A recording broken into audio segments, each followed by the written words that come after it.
What is up, world? What is up, world? What is up, world? You are in tune to the KnoItAllz podcast. You got your usual suspects here. Big G was talking about something, but Big G, how you doing, man? I'm good, man. I just was looking at the live chat, and I seen that Tim Lyons said the New York Giants and Carolina Panthers as the divisional winners in the NFC. Wow. Right off the bat. Yeah, wow. Tim Lyons is getting ready. I see this is going to be a matrix kind of day for Tim Lyons. Tate, what's popping, man? How you doing, bro? Not getting fined, Big G. You were waiting on it. I know you were waiting on it. Yeah. You like being the man giving people fines, holding the black man down. But hey, what's up, fellas? Not too much, man. Another glorious Sunday, another day of the Lord. And I'm blessed, you know what I mean? So living good, eating good. Got some ribs in the smoker right now. So boy, smoking some ribs, getting down. Hey, bro, man, bro, listen, I was outside cooking from 11 o'clock this morning, and I stopped at 4:30. I cooked so much barbecue. It's, man, people upstairs just smashing food right now. Made a prime rib in a grill on the smoker in a cast iron pot. Prime rib. Cooked that joker for 5 hours. That explains the hat attire that Big G has on right now. It's the dog days of summer, bro. It's the dog days of summer. Summer is here, bro. It's the dog days. This is where we start getting it in. Yeah, this is where we start getting it in. Look, summer is not here. It is. The official date was May 22nd. Start of summer. Hey, man. Don't summer start in June? No. Listen, we're not even finna argue the summer seasons, but we want to make sure that everybody you like and subscribe. Like us on Facebook, subscribe on YouTube and Twitch so that when we go live, you'll definitely get those notifications. I definitely appreciate you guys for watching. We're about to get into this. Tate, you had anything before we hit the intro? Yeah, I just want to let G know summer begins June 20th and 21st. On a show called KnoItAllz, I'm always the one that know it all. Yeah, go ahead, Mom. Go to the intro.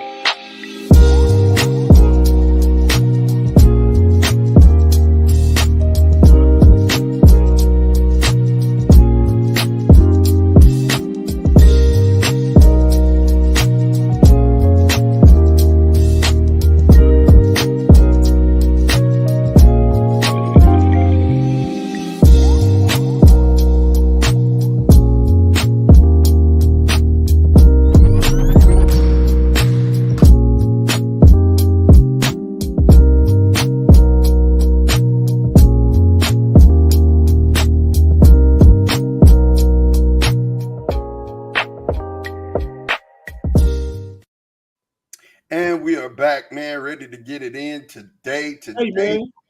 My bad, man. One more thing, man. Good news.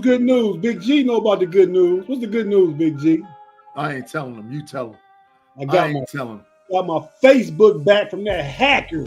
Oh, man. It's been since April 2nd. So what'd you do, paying for it? No, I had to go all through some hoops with Facebook and send them a picture of my ID and send them an authentication code, man. So much stuff, man. That's why I left it alone for so long, because it wasn't working to me at first. And like, I'm missing out on a lot of stuff by not just being activated. That's big facts. You missed out a lot. The Big G sending them links everywhere, getting banned and starting fights in the Facebook streets. Hey, you supposed to have my back in the streets, man. I'm out here in them streets acting up, bro. I got your back in the real streets, not the cyber streets, bro. The cyber streets, I've been out there cutting up in them streets. I don't care nothing about them. For real. Oh, my gosh. Hey, what up, Tom? We got Thomas in. He said, definitely smoke prime rib fire. Tim Line says too easy to mess with G. And Afton is here. Hey, Afton, how you doing? Thomas Riley, what's good, man? We good to have you in the chat. I love it. My boy T. Riley. That's T. Riley, man. Like Teddy Riley. It's too many T. Riley. That's T. Riley. It's T. Riley. Okay, we got it. You said it's too many Thomases? Is that what you said? T. Riley. That's why I want him to be another T. Riley. Like Teddy Riley, Big G. It's a T. Riley at the crib. Mm-hmm. I forgot. Dude, I forgot even his real name, but it's a T. Riley. We should name him Blackstreet. Instead of calling him Teddy Riley, let's call him Blackstreet. That's boss. I'm smelling what you stepping in. I think I like that too. Yeah. T. Riley, you have now got a new nickname. You are Blackstreet. You are Blackstreet. Part of our squad, Blackstreet. Chat General, Blackstreet. Chat General, Blackstreet. Man, we gonna get it started, man. I'm telling you something. I'm excited for today's show. There's some things we got coming down the pipe in the next couple of weeks. You guys are going to be excited about as well. A couple of interviews that I just, it's God is good. God is good. And definitely being stepping out as a know-it-all. I'm really proud to do work with these guys, man. But we're going to jump into it. Hey, talk about the NBA playoffs. Mm-hmm. I got to say some stuff. First of all, I'm gonna let G start this program out. So we were talking about the Dallas Mavericks. Yep. The Dallas Mavericks and Minnesota Timberwolves series is 2-0 Dallas. Yep. G, how you feeling about this, man? I need to know your feelings. How you feeling about this? I'm gonna set it and let it be known early and often. Luka is a dog. I said he was trash. I said Shea over Luka. I done sat back and watched this boy. He done proved it to me. It took me a while to come around, but Luka's a dog. Luka's a dog. Luka might get this chip while he out there playing. And if he get a chip now, he gonna be dangerous too. So I'm giving him his props. Finally come around. It took me 2 whole seasons to come around and give him his props. Luka is a dog. He's a dog. He's a killer. That's all I got to say. He's a dog. And I like him. The reason why I like him now is because he stopped whining. I like that more than anything. He stopped whining and crying. He was like, give me that ball. And he put Gobert in a blender and called him everything but a child of God as he walked down the court and told him he was big trash. And that's right there. That sealed the deal for me, dog. That sealed the deal. I love it. I'm on the Luka train. I'm on the hype train for Luka. You on the hype train? Yep. Tate, how you feeling about this, man? Timothy Lyons said we finally got him, Mod. I love it. How you feeling about this, Tate? Man, I love the homie Big G, man. He been the homie, man. It was about 80, 82, 83-ish. Yep. Yep. But you know how many times Big G had to take back some of his takes, man. A lot.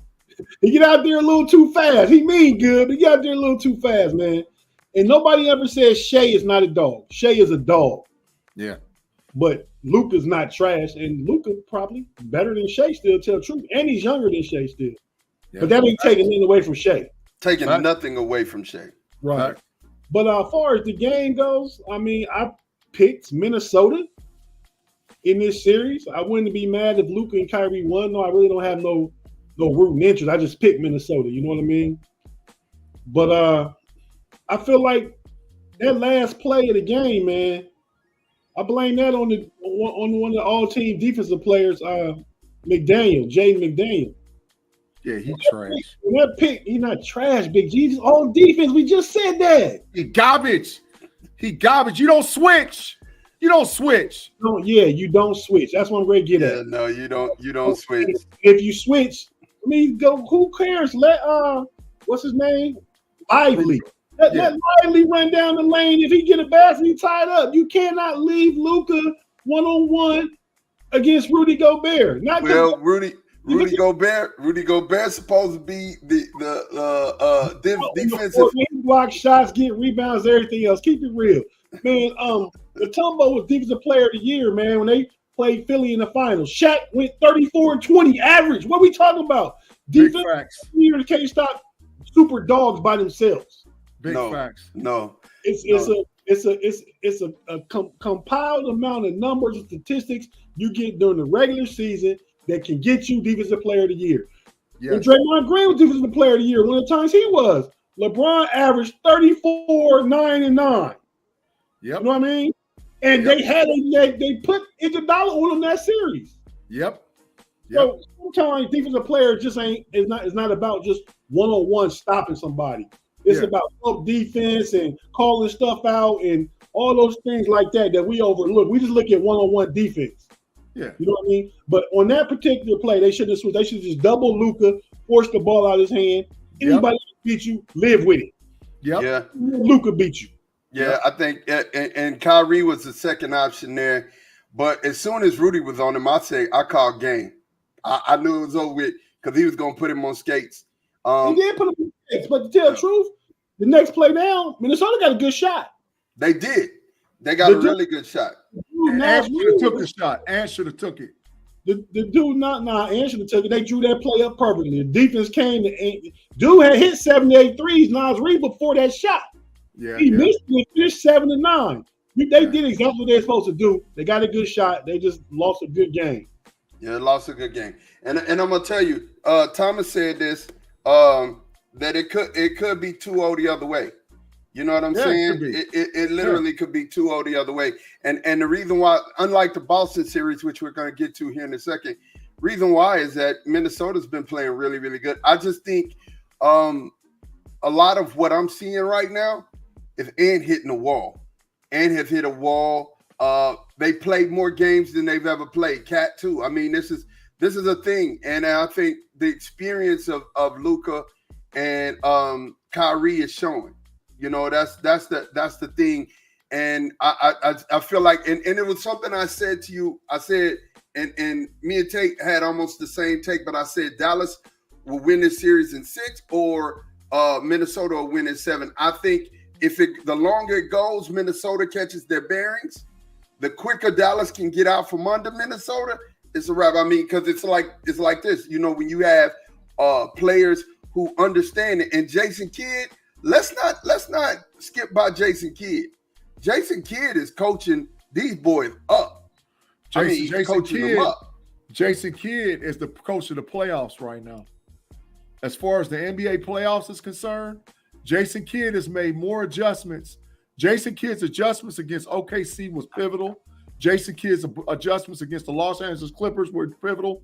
And Jason Kidd's adjustments in this series has been pivotal. Jason Kidd, and what's happened is that the coach from Minnesota has not adjusted the Kidd. I think that Minnesota has an opportunity to beat them if they play Cat at the 5. If they play Cat at the 5 and Nas Reed at the 4, that gives them the best opportunity to win, and Gobert got to go to the bench. But if you see Gobert get extended minutes tonight, Dallas going to win. Dallas going to win. It's going to be 3-0 because Kidd's in-game adjustments and how he's telling Luka and Kyrie, attack the middle. And what's happening is they're collapsing. And when they collapse, they swing that bad baby around the corner. PJ Washington's in the corner. Kyrie's in the corner. Jones in the corner. Green in the corner. Somebody standing wide open. Or it's Lob City. It's Lob City. And somebody's coming and raining down a dunk on your head.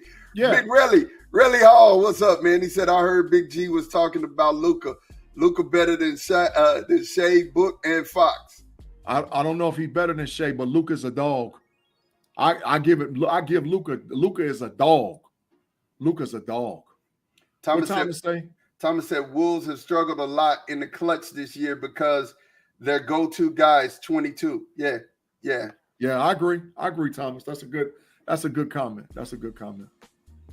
He said, Facts Mod, Coach Kidd been coaching with determination. He absolutely have. And then Thomas said Wolves will get dominated in the paint if they bench Rudy. Unfortunately, he has to play. I kind of agree. Rudy the weak link.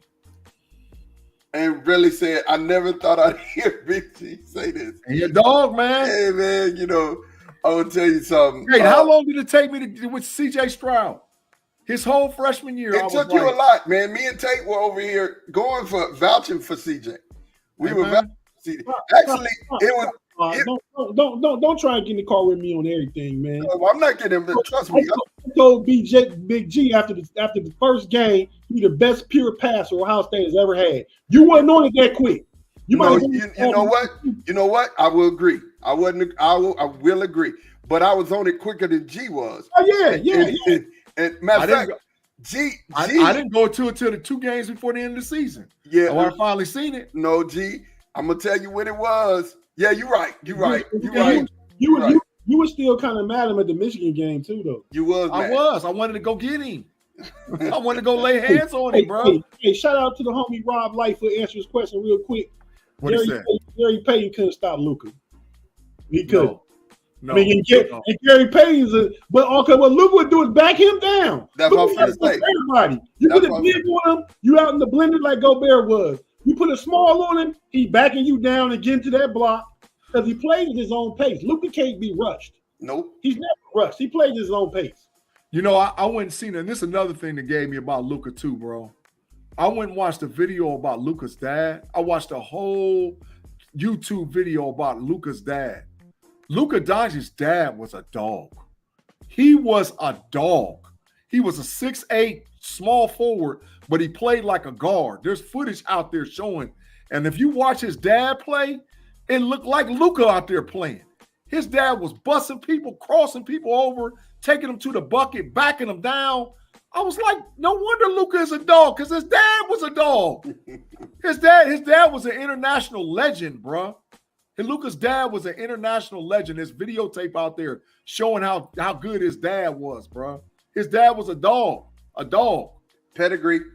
Yep. Pedigree every time, man. You can't account for genes, man. Nope. Genes is there. He said, I bet Scottie Pippen could. Scottie would do a good job on Scottie can't hold Luka. Nope. But I don't think he would. He could continue. Scottie would do a dang good job. Now, he would do a dang good job. When these dudes is dogs like that, they don't stop them. You can make it hard on them. Yeah. It ain't nobody that can stop Joker. Yeah. Nope. Stop Joker. Yeah. Nope. And I like it. Like I said, they like G said, they play at his own pace. You can't rush it. You know what I'm saying? I agree with what Thomas just said. Rodman is the only one that might, but Rodman would mess with his head. That's the only reason why Rodman would get him, because Rodman would be messing with his head. But you know, Luka like playing them games though. Luka love playing them. No, he don't. Bro, there's no NBA player that ever played mind games like Dennis Rodman. Oh, he did. Dennis Rodman, we on a PG rated show. I can't talk about some of the stuff Dennis Rodman would do. Yeah. But Dennis Rodman played big 9 games, bro. Yeah, Rodman would have you over there questioning a lot of stuff about yourself. But Rodman couldn't stop him either. Make it hard, and maybe he makes it the hardest. Yeah. He can't stop him. Yeah. Make it the hardest. I agree. Really Hall said, yeah, Uncle Tate definitely anointed the room with oils because Big G got me shot. Yeah. He's a dog. He's a dog. Oh my God. Claude Bishop, what's good, man? What is good? He said, what's up, what's up, Tate, Big G, Relly, Thomas Afton, Rob, and my main man, Timothy. Good. Main man, because they Matrix partners. Yeah, they Matrix partners. They share parking spaces in the Matrix. Shout out to the homie Rob Lightfoot again, man. He said he old school, man. You probably older than nobody on here, man. We all old school on here, man. But Rodman couldn't stop Shaq. Couldn't nobody stop Shaq? Would y'all stop saying stop? Would y'all stop saying they can stop somebody? Nobody could stop the great Shaquille O'Neal. Hey. Nobody could stop him, bro. Black Street. Yeah. Black Street, we love it, man. Tim Lyons said the Matrix is where truth lies. No, Tim, that's not it. That's not it. That's not it, Tim. The Matrix is where crazy takes lie. Hey, Lightfoot said he 56, Tate. He got us. Oh, shout out to the big homie then. You the big homie. The big homie. Lightfoot got us, dog. Not by much, but he got us, though. He got us. Yeah, I'm about to be 52 in another couple months. Yep. Yeah, he got us. He claimed it. He claimed and went and got his title. We got. I didn't know we had distinguished old gentlemen watching this show. Yeah. Claude Bishop said Rodman did very well against Shaq. He did. He did very well against Shaq. I mean, but that's Rodman's MO. He wasn't. If he couldn't stop you, he would mind game you like he did Karl Malone, and Karl Malone had him Karl Malone could not take Dennis Rodman. He did not like him at all. That wasn't the dude Rodman got. The dude Rodman got more than anybody was Alonzo. Okay, hold on. See, that's the thing about this here Google machine, right? Yeah, yeah. Shaq against Dennis Rodman, 12 career games, averaged 27 points, 13 and a half boards, and 2.2 blocks in 12 games. Dennis Rodman. I don't know where stop is in that. Now maybe Shaq averaged 28 against everybody else, but I said not stop, slow down. Smoking. But Lonzo, Rodman got in Lonzo's head, bro. Like that was a classic. With no Rodman with the Bulls, when they was playing the Miami Heat, they would have been in trouble against Miami because they had nothing for Zoe. But Zoe was, man, his mind was gone. Like he was like, how in the heck do I deal with this Rodman character? You know. So really, your good question. We'll address this question and we'll go to a break and come back and stay with this topic. I say if the Mavs play the Celtics, will the Mavs have a chance? I feel like the finals is the Celtics. The finals. I feel like this finals is the Celtics to lose. Of course. Okay. So let me say this. Big G and I had a side conversation, and Big G was saying if Minnesota wins, they'll win it all. Right. Yep. I was saying whoever comes out of the Western Conference, whoever wins that series will win it all. I only said that because the Western Conference was battle tested this year. I mean, battle tested beyond. To come out of the West, you had to beat a lot of really good teams. You know what I'm saying? And Minnesota had to take out Denver. Dallas had to take out OKC. These were really good teams. Facts. You know what I'm saying? And then they had to play each other. So, being that, there wasn't no low-hanging fruit, the Western Conference is like that. So, yes, I'll say this. Dallas beats Minnesota. If Dallas beats Minnesota, they'll beat the Celtics. I'll say that right now. Boston was 23-7 against the Western Conference this year. Okay. Ooh, yeah, but big facts, Tate. Big facts. I like that, but I'm gonna tell you, in the playoffs, hey, Dallas beats the Celtics if they make it to the finals. The Celtics make it to the finals. But Tate, your opinion. Go ahead. I want to hear it. I still got Minnesota winning this series for one. Okay. And I kind of got, but that's the case. I got Minnesota winning the whole thing. Boston is in and out of the game too much sometimes. I mean, I like Jason Tatum, one of my favorite players, but like they let the Pacers get away from them last night. They came back. Yeah. But, they make stuff hard when they don't have to. They should just be coasting, go ahead and forward straight and sit down and let Dallas and Minnesota battle. I do think that Boston is the Vegas favorite no matter who goes to the finals. Facts. Vegas got Boston winning. So that says something. Boston won 66 games or 64? 64 games, I think. Yeah. And so more games than anybody in the NBA. That's why they're the best team. And either way you have a matchup. I like Jason Tatum and Jaylen Brown against Luka and Kyrie. We talking about 60 points a game each way on each side. And then the difference makers is going to be the others. That's what's going to make the difference if that's the finals. Yeah. You know why Boston lets so much get away from them, Tate? Why? Because they take so many ill-advised shots, man. And that might be their Achilles heel. Boston takes ill-advised shots that they don't have to take. They force shots, man. Tatum is notorious for it. Tatum can shoot you in a game, but Tatum can shoot you out of game too, because he takes ill-advised. They force the ball early to Jaylen Brown, and then you go somewhere in the middle of the late to the first quarter into the second quarter, and then somewhere through in about the middle of the third, Jaylen Brown doesn't get that many touches unless it's like a breakaway or he steals the ball from the guy. But Tatum will force that bad baby up left and right. And that's why Boston gets in trouble, because they take too many ill-advised shots. Actually, that's their style, Big G. They that 1 in and 4 out, take threes. It's about the analytics part of the game. You know what I mean? You get more. Obviously, you get more points making more threes than two, but you got to shoot more threes. Facts. We talk about that. Jason Tatum last night. I don't think he had a good game. Not a great game. We 36 and 10. Let's jump in. Let's jump into that after the break. We got some stuff to do. We're gonna pay some bills. G, give us the commercial. Thanks again for rocking with us on the KnoItAllz podcast on Fans First Sports Network audio, Chilltown Hoops on video, and you can catch us all on the KnoItAllz channel. We'll be right back after we play a quick commercial break and get a word from our sponsors.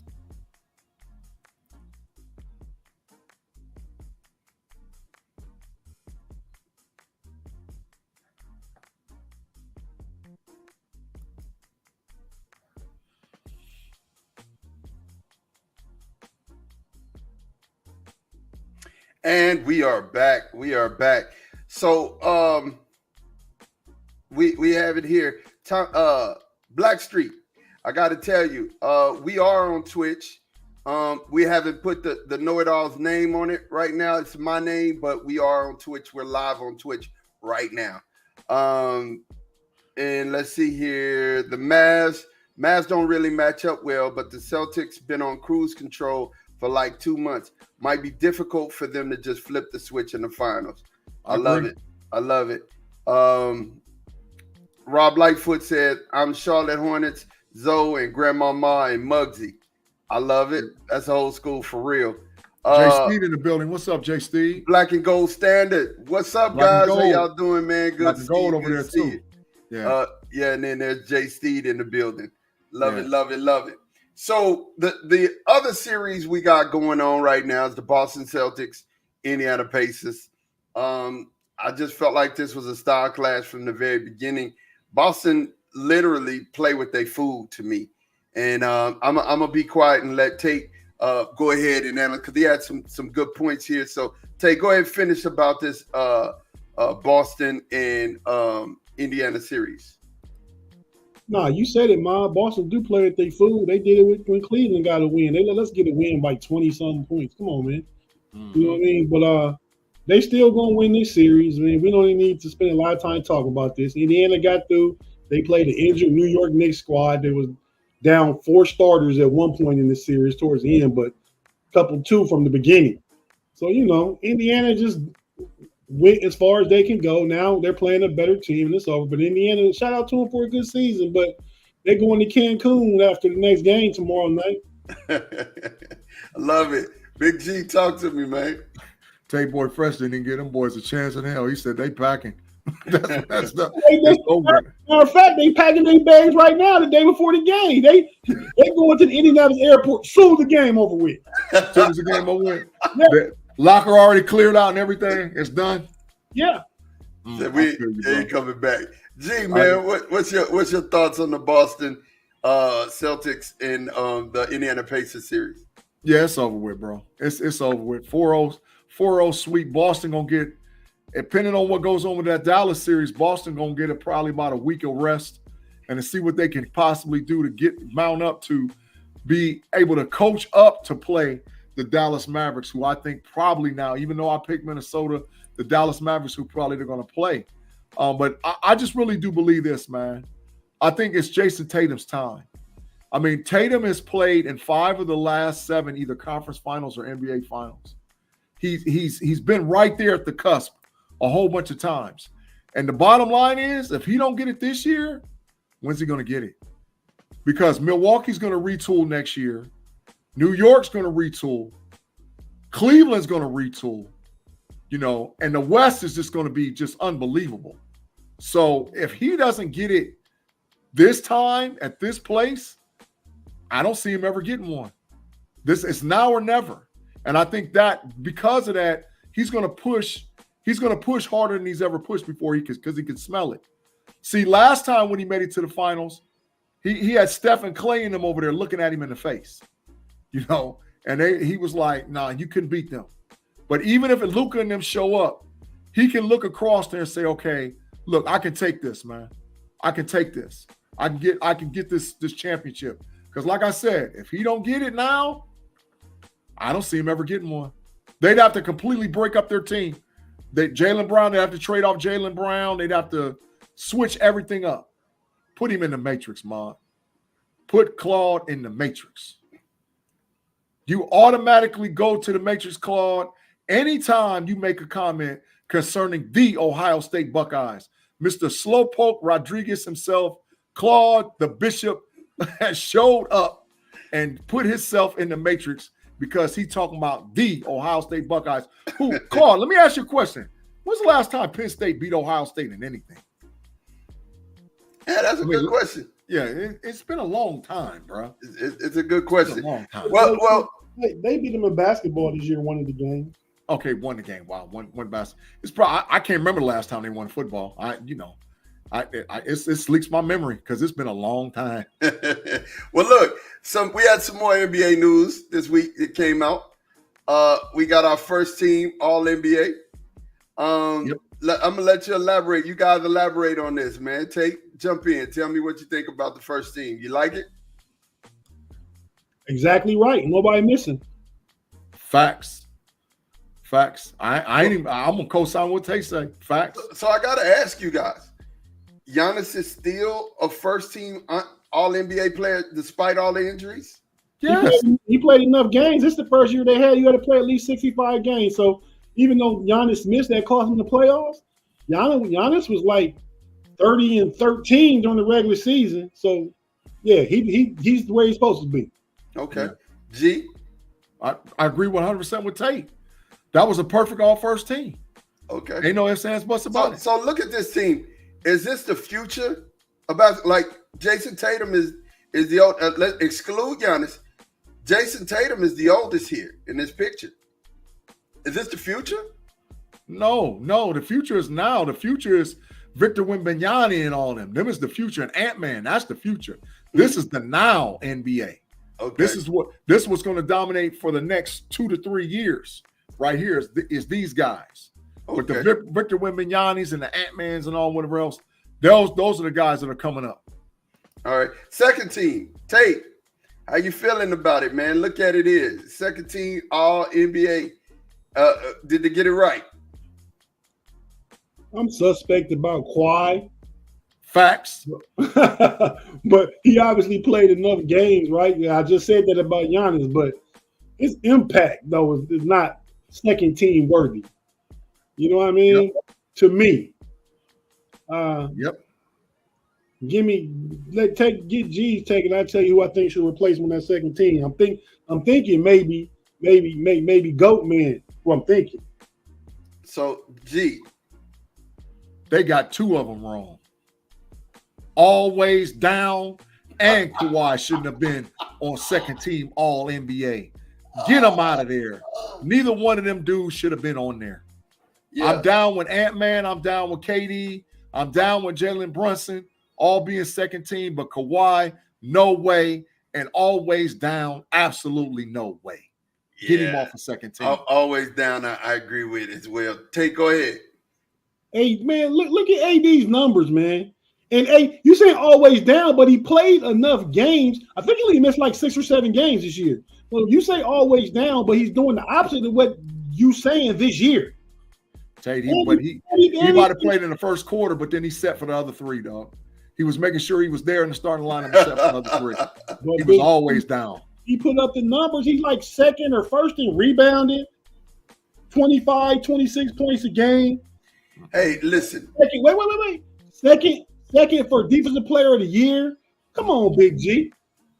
He wasn't Mr. Glass this year. I can tell you that. He wasn't Mr. Glass, but he may not have been always down, but he might be. We might have changed names sometimes. So Big G saying Kawhi and AD don't belong on the second team. Yeah. Kick bricks, kick rocks. So who going there for you?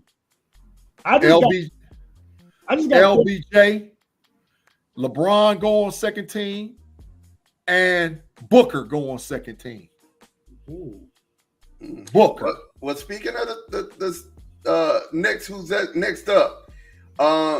That guy number 0 in the yellow, and the guy right next to him. Those would have been the guys that I'd have filled in Halliburton and James ought to move to second team and move those other two down to third.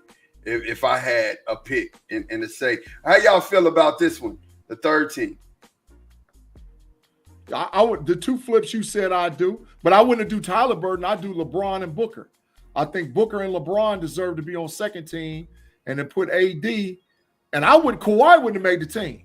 I'm sorry, Kawhi wouldn't have made first, second, and third team All NBA. No way, no way, not Kawhi. No, I'm just saying Halliburton. Indiana is where they are because of Halliburton right now. Oh, I agree with Halliburton being on third team, but not to go up to second. No, not to go up to second. The Kawhi, nah, man. Nah, bro. Kawhi ain't him, bro. Tate, how you feeling about this list? GOAT, man, need to go to the second team, bring Kawhi off. I'm with Big G. I might think of somebody else that should go over Kawhi. I probably would take, just off the top of my head real quick, I probably would take his teammate Paul George over him. Big facts. Big facts, Tate. I'm picking between them. I'd like to, say that LeBron James, this is his 20th All-NBA team, 20th. 5 more than anybody else. 20. Tate, 20. Oh, my God. You know what? I'm about to go off, bro. I'm about to go off. Why? How do you not seeing the goatness in this, bro? He didn't make it 1 year. His rookie year, he didn't make it. Claude Bishop said we handed OSU their worst loss ever, 63-7.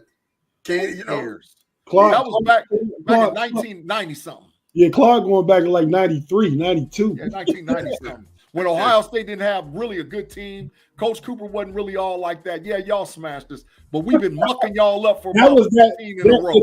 That was that kid, Johnny Carter, Kerry Collins team, wasn't it? Oh, they was dumb. Ingram, they had Ingram wide receiver. What's the big boy they had playing tight end? Brady or Brady, whatever his name was. Big boy tight end, Joe Brady. Kyle Brady. Had what's his name to play defensive end? LeVar Arlington and them. They was dogs. Yeah, but we wasn't nothing then. But ask about the last 15, Claude. Maybe last 20. Yeah. So I mean, here's the deal. First and foremost, after it said, cross your fingers. Let's see if we get the dishwasher fixed. We are rooting for you and your dishwasher. Really, really, Ashton. We got to. Go ahead, Tate. You were about to say something. He almost getting there and get the big fun. He was almost, but I think he's researching something. Mike Jordan 11 times all first team. That boy Brown about double your go. He don't want to admit it. Admit it. When you get in the shower, you're gonna get wet, right? Mike. I'm asking the question. But Mike Jordan, 15 seasons, 11 All NBA. When you get LeBron James, 21 seasons, 20 All NBA. When you get in the shower, you're gonna get wet. But Mike missed it 4 times. LeBron only missed it once. LeBron and okay. That's the facts. LeBron has played a long time, so LeBron is gonna have those accolades. No, that's not what we're saying. He's gonna have 15. He's gonna have them.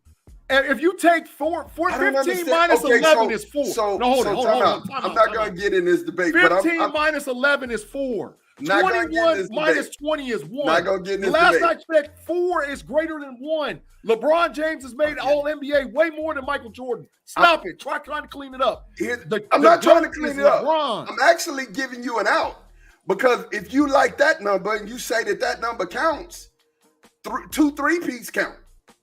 2-3 times in a row. That's not apples. No. We're talking about all first. We're talking about the same thing, right? No, we're not. No. Don't pick and choose. No. Don't pick and choose. LeBron ain't never went 3 times. He never went 3 times and won it twice. That's a team accomplishment. No, I don't want to hear that.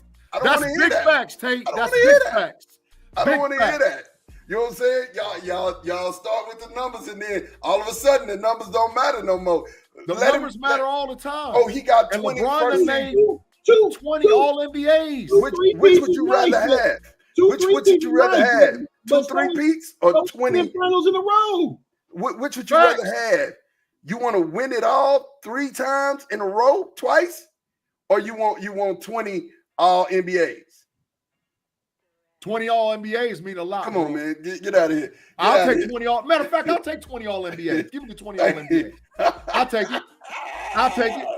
I love it. Because ain't nobody else. Is there anybody else that made the all NBA team 20 times? Listen, in the history of basketball. I said the closest person is 5 behind him. So there's other people that's made it more than Jordan. Exactly. 20 times? Stop it. He's him. Thank you. He's the Thank one. You, Blackstreet. Thank you, Blackstreet. We appreciate you, man. We appreciate you. Definitely appreciate you. No, Blackstreet, you about to go to the Matrix. No, he's not going to the Matrix for telling the truth. So yeah, that's how all NBA teams. Now we got to talk about something real quick that I got to put this out here, man. Wait. Claude said James Franklin is trash. Claude said his own coach is trash. Oh, God. Claude, you come out the Matrix for that, Claude. You out. Hey. You officially out because you know what, Claude, that was big facts. That was big facts. Your coach is trash. So Bronny James came into this NBA draft ranked at number 84. They had him at number 84. He came out of the combine up to number 54. Now, he's moved since then, though. You realize that somebody on this panel feels like that Bronny James Jr. is a first round pick, not a number 1 pick, but a first round pick. But let's get some clarity. He's currently ranked number 34. Let's put some clarity out there. He's ranked number 34 right now. So don't be trying to lowball him. He's ranked number 34. No, it's 54. Yeah. I haven't seen any official publications. He's ranked number 34 that have him up over 54. Okay, go ahead. Go ahead. So thank you, Claude. Get out of jail free card. Get out of jail free card for most of my Claude. drafts have Bronny going at round number 40. So right around there. Right. So here's my thing. G said he's going in the first round. I don't understand. I can't. There's nothing for an NBA team. I don't see the justification. Now let me give you the good on Bronny James. He has a 40-inch vertical. 41. 40 official. It's 40.57 official. There's no 0.5s. There is a 40.57. That's his vertical jump. That's what they measured him at. Okay, so Tate doing it right now. He gonna tell you. He has a 6'7" inch. His wingspan is 6'7", right? 40.5. Right. Told you. Listen, it's 40. It's a 40 inch. 40.5. I just researched it. Yeah, but I'm just saying. Big G told you. You know what to do. Here's the deal. Big G just told you, Mike. Can you pull it up? Nah, let me finish my point. I'm cooking right now. So he has a 6'7" wingspan, right? But everybody listed him at 6'4". He's not. He's only 6'1", right? He's 19. 3/4. He's 19, which means he could grow. We know that. And he has this thing called pedigree on his side. The genes is on his side, right? Like Joker. One of the greatest ever to do this is his father. Like Luka. He mean like Luka. Like Luka. So at this point, he's got a lot of upside, right? But if we look at basketball numbers, his senior year in high school, he averaged 14 points a game. His junior year in high school, he averaged 8. His freshman year in college, after the heart condition, he averaged 8. Now, if you're an NBA team, do you take a risk on Bronny James in the first round?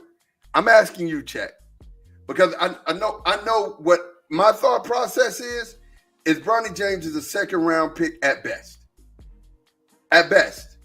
And he's gonna need 2 years to develop.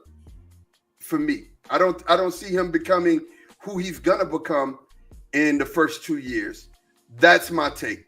I'm gonna go with Tate because Tate seems to have the more rational takes out of them all. So we're gonna go to Tate next.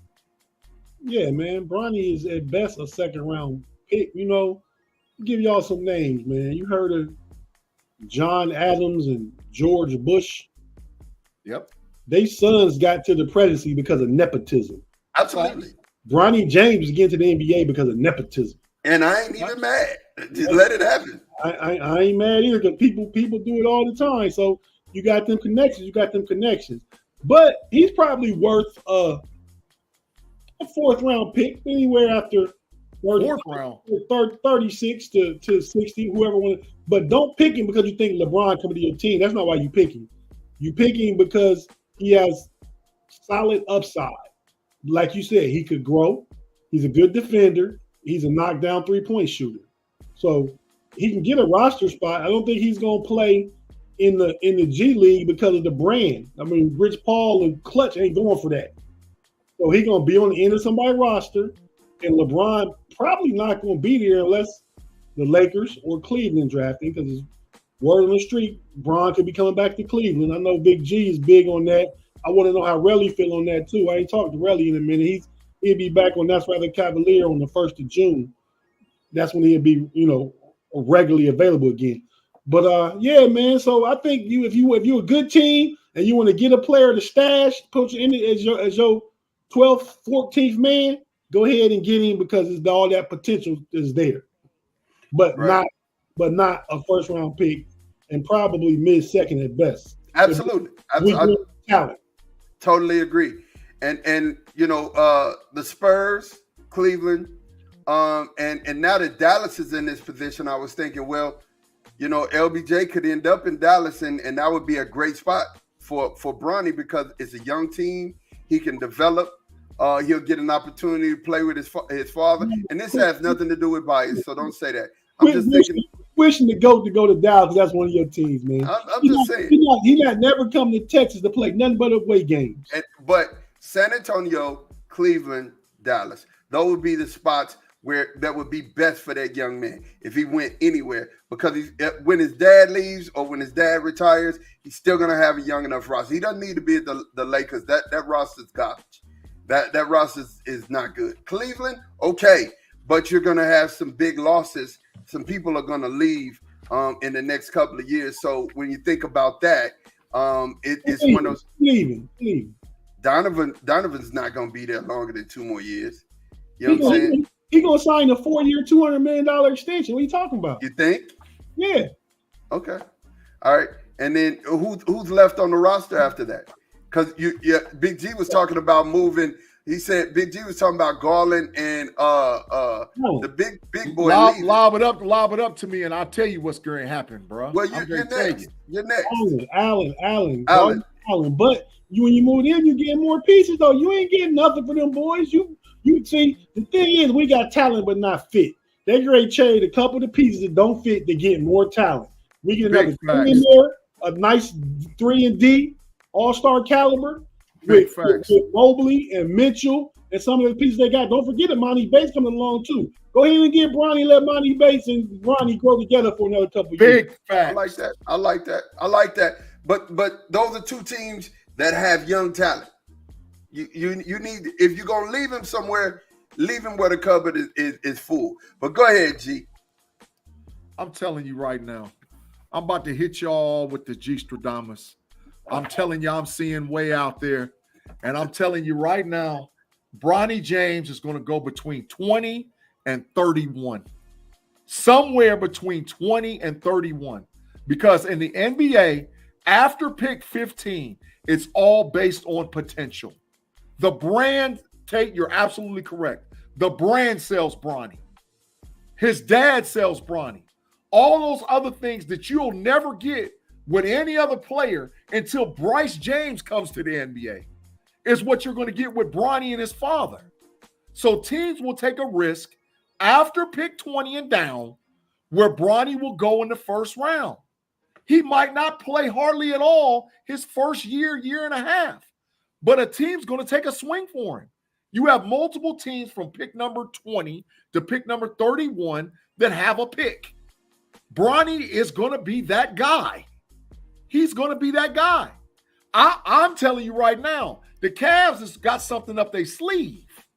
LeBron coming. And next year's Cavaliers lineup, don't be shocked. Well, I'm going to hit you with another G. Stradamus.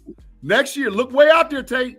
Don't be shocked if the starting five for the Cleveland Cavaliers next year is Donovan Mitchell at point guard, Max Strus at 2, Brandon Ingram at 3, LeBron at 4, and Evan Mobley at the 5. LeBron at 4? Don't be shocked, baby.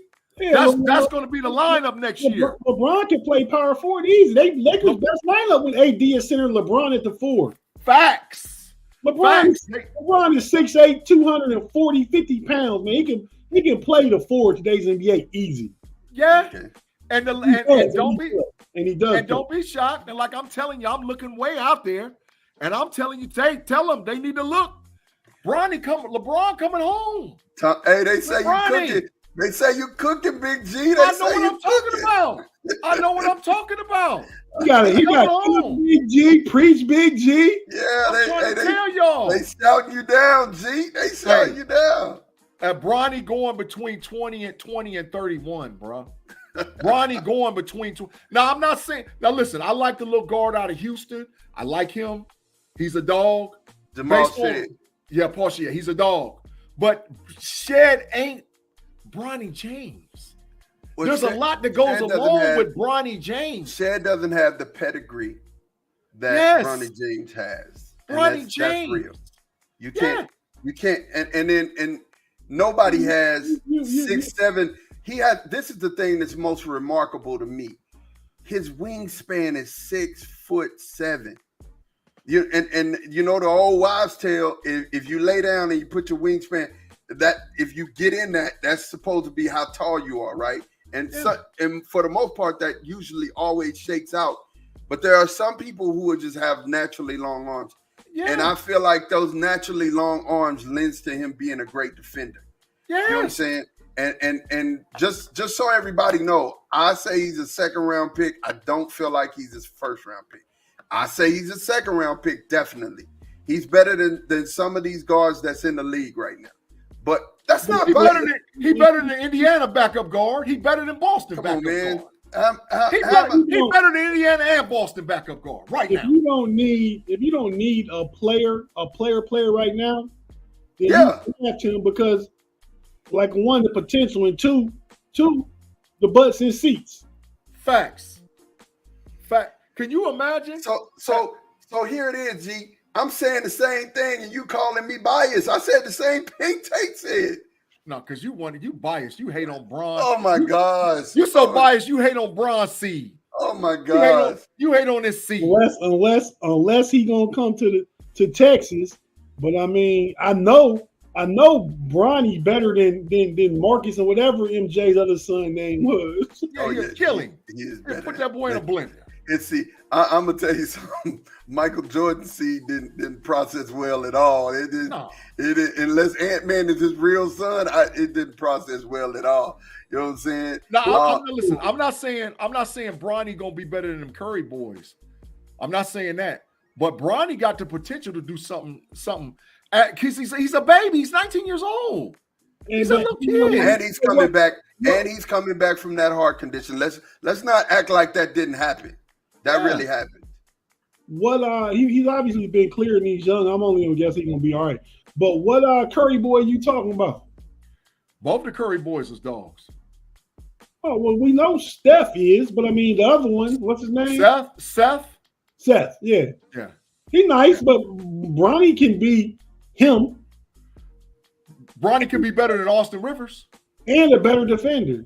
Bronny can be better than Austin Rivers. And Austin Rivers was a lottery pick. Only person right now that has a son that I think is going to be a lottery pick, maybe even a first round pick, is Carmelo Anthony. Carmelo Anthony's son is a dog. He is a beast. Bryce James will be a lottery pick. Bryce is going to be a lottery pick too. I believe that with all my heart. Bryce is going to be a lottery. And look, I'm not even saying that Bryce is going to be his daddy, but I think Bryce is going to be a phenomenal player in the NBA. I can tell you that right now. Nobody's going to be his daddy, not even Michael Jordan. What are we talking about? Big facts, because he's him. He's him, Tate. He's him. Black and Gold Standard says any GM that takes LBJ in the first round, LBJ Jr. in the first round will be fired. No, he won't. No, they won't. Well, No, they won't. I agree with G. If it's somebody around 27, 28, 29, first rounder, they ain't gonna get fired for that. They gonna look at that like a pick and stash, like they do them European players they waste picks on. Yeah, that's they absolutely pick correct. Pick and stash.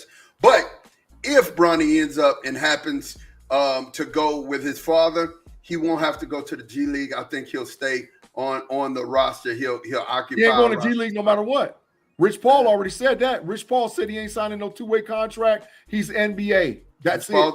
Rich Paul did say that. He did say that. So that may make it a little harder for teams to draft. Go ahead, Mike. I'm sorry. If you ask me, the team with, and I keep saying this, the team with the best opportunity, if he goes apart from his father, the team that has the best opportunity to sign Bronny James will be the San Antonio Spurs.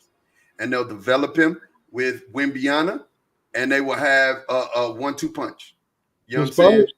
The Spurs gonna trade for Darius Garland, but y'all know who Rich Paul said he would, out of all the basketball players ever, somebody he wished that he could have been their agent. You know who he said? Who? AI. Oh yeah. He said because so much you could do it with AI. When he played was the culture. We talk about culture. AI was the culture. He was the culture. Yeah. And with that magnetism and what he could do on the court and how people viewed him, if you were his agent, all you got to do is put him in all the best positions because you're going to get a lot of offers to do a lot of different stuff. Yeah, definitely. You guys, we're going to be back for the second half of this show. Definitely, we are going to jump out for a second. Everybody here on YouTube watching, stay here. Stay with us. We'll be back one quick second.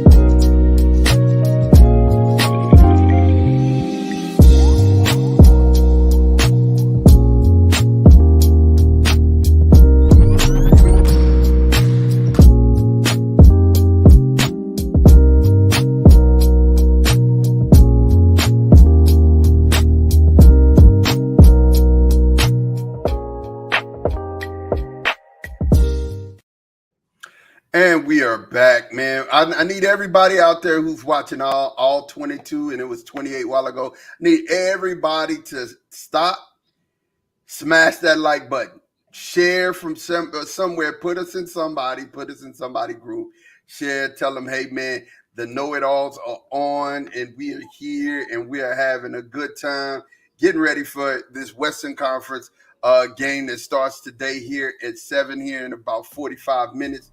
We'll be able to get it in. 8 o'clock most places, Mom. Stop going off that Central Time. We the rest of the biggest part of the nation. Come on, man. How are y'all the biggest part of the nation? Because everything off that stock exchange clock in New York, Wall Street. That's what the world time go around. And so look, that may be the truth, but we got the most people on this side. Let's not act like we ain't got the most people on this side. Texas is bigger and have the most people than dang near half of the East Coast. No, if you put Cali with us, it's over. Stop. That's Western Standard. Because they're on that side. If we're gonna talk about y'all in Central. Y'all the Central. But look, Texas could be its own nation. No, bro. What? Stop it. Do you? Okay, so you must not know that Texas could actually listen. If Texas was its own nation, California is. California has the 5th largest economy in the world. California. Yeah, no, what do you think Texas is? Not above California. Not above Cali. Y'all up there though. Y'all got a lot of oil money and everything. A lot of people. We understand that. But we just talking about the time. You took always something else. You rep Texas too hard, too much when it's about nothing. Eastern Standard Time, bro. Listen, man. Listen, Linda. Listen. So we're about to get started on the second half, man. Wait. Can I tell T-Tate watching us on Facebook? T, what's cracking? What's cracking lacking, T-Tate? Good to see you. Like always, you support us. You're a chat general for sure. So thanks for kicking us with us, T. Yeah, T-Tate, thank you so very much. This is something else I want to do. G, hit the algorithm sign. Hit the algorithms. We need to get the algorithms up. There you go. That's what we're talking about, man. Yes, are y'all considered to go for Mexico region? Yes. 15.8% of the population. The Pacific, the West Coast, 34.4 million, and the East Coast is 44.4 million. Big Texas. If Texas was its own nation, we would be fourth in the world's economy. I just need you to understand that. That's real. If we separated, it'd be a big problem. It just would be. But we're gonna get off of that. We're gonna get off of that. And we're here. I definitely want to send shout out to everybody who is watching on Facebook. I hadn't had the opportunity to look over there, and thank you, T-Tate, for actually commenting. If you're watching on Facebook or if you're watching on Twitch, you can catch us on the YouTube side of things. Definitely excited for that. You guys, I want to start this topic. And I'm gonna move back and let you guys talk about it. But first, I have to call Big G out on his bad takes. Normally I'm a peaceful man. You can take a whole show up doing that, Ma. Hurry along. Yeah. Normally I'm a man of peace, but today I woke up and I chose violence. I love my brother, but he got to get it today. I don't understand in what part of the world or what part of your brain would have you sit up and call Micah Parsons overrated. He's totally overrated. I don't understand. In what world do you call a man in the last 2 years, since 2022, who's the second rated edge, and he doesn't even play this position, bro? Like, he doesn't play the edge. He's not an edge. He's a linebacker, bro. And playing at the edge, he is second highest graded defensive lineman in the last 2 years. I can't get it. See, Tate. Hold up. Hey, you see how he skewed them numbers. I'm gonna get him. Go ahead. I'm cooking. You can't get me. Go ahead. You can't get me. 3 seasons, 50 games, 213 tackles, 51 tackles for loss, 40.5 sacks, 89 quarterback hits, 8 passes defended, 7 forced fumbles, 4 fumble returns, 1 touchdown, 3-time Pro Bowler, 3-time All-Pro, only unanimous Defensive Rookie of the Year in history in 2021. And he broke the rookie sack record at 13. No, he's not overrated. Keep your mouth off Micah Parsons. Micah Parsons is not a top 3. He's not a top 3 defender. Will Smith, I'm Will Smithing you right now. Keep Micah Parsons' name out your mouth. He's not a top 3 out your mouth. That's better than keep Micah Parsons out your mouth. That's why I said pause. He's not better. He's not a top 3 defender. And the reason why I made that comment is because all of these people is out here in chat land and everywhere else talking about Micah this and the guy up in Cleveland, whatever, Myles Garrett this. They all bow down to TJ Watt.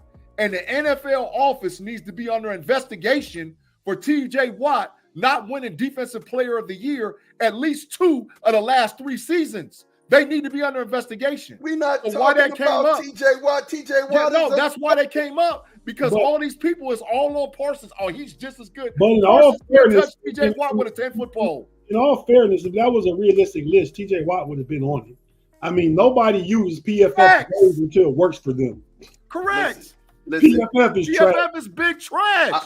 Listen, big trash. We're not talking about TJ Watt, because we all agree that TJ Watt is an animal. He is a beast. He's That's another example in NFL. Of pedigree. I'm not talking about that, but I'm talking about you saying that Micah Parsons is overrated. That is a horrible take. Say it in the context. That's a horrible take.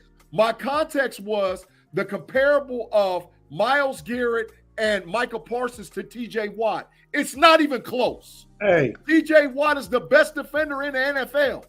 So that's why I said that was trash. He talking about Michael Parsons. Michael Parsons is not trash, but I could go with the take that he could be slightly overrated because the past 2 years he's been projected to win Defensive Player of the Year, and he hasn't. And about game 10 or 11, he disappeared for a few weeks. You may as well go to Cancun from week 10 to about week 14. Facts. And all them podcasts during the season, he talking too much, man. Just play football. So for the podcast, I'll give you that. Shut up. Get off the podcast. You know what I'm saying? Micah, shut up. Get off the podcast. Play football. I'll give you that. And here's the other thing. Team. That's not facts, Thomas. That is facts. Watt is that's He's not. Double team. TJ Watt is the most. No. TJ Watt is the most double team defender in the NFL the past 3 seasons in a row. The past 3 seasons in a row. TJ Watt gets double teamed more than anybody. Come on, bro. After Big G said that Michael was overrated. He said he was overrated. I said he's I said he's overrated because you're trying to compare him to TJ Watt. And TJ Watt is the best. First of all, I'm not trying to compare him to TJ Watt. I'm telling you, period, point blank, that Michael Parsons is not overrated. Yes, he is. I read you his stats. He's not overrated. He's not in the class with TJ Watt, bro. He's not in the same class. He's not. Let me tell you something. TJ Watt is great. He's great. He's greatness personified. He's the best defender in the NFL the past 5 years. So is Michael Parsons. No, bro. No. You're trying to tell me he's not great? I'm telling you he's not in the same class. I'm telling you, he's not in the same class, bro. Thomas, you're right. It's a whole bunch of cap right now.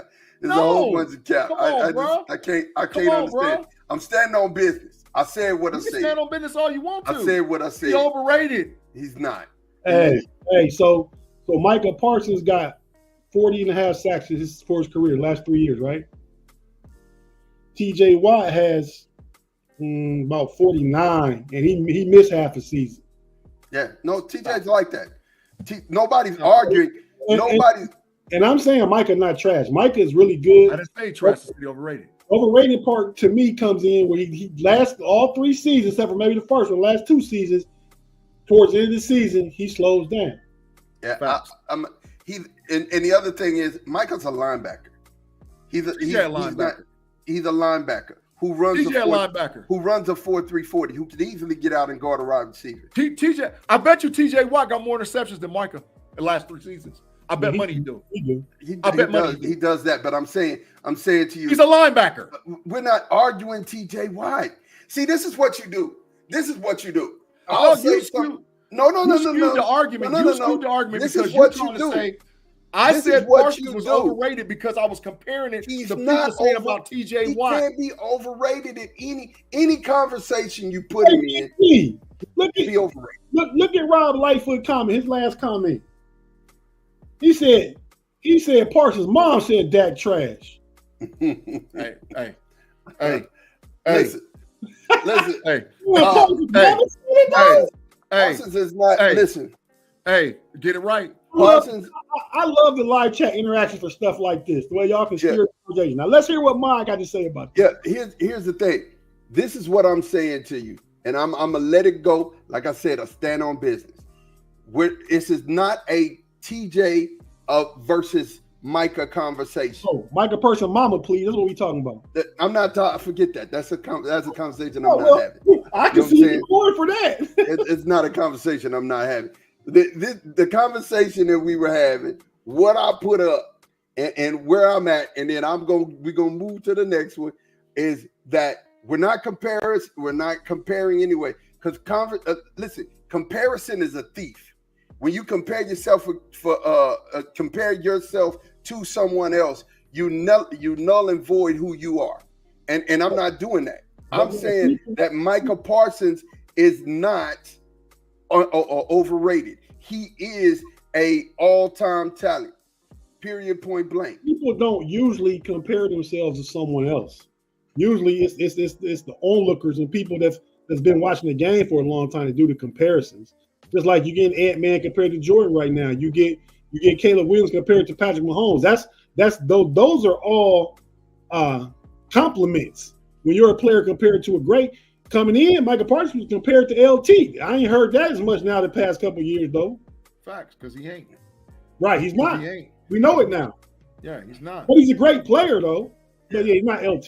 He's not overrated, though. He ain't in the same conversation with Myles Garrett or TJ Watt.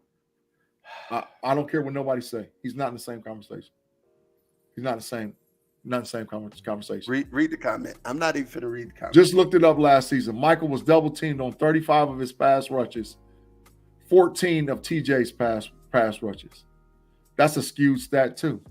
What about all the time? What about all the times in the rush game?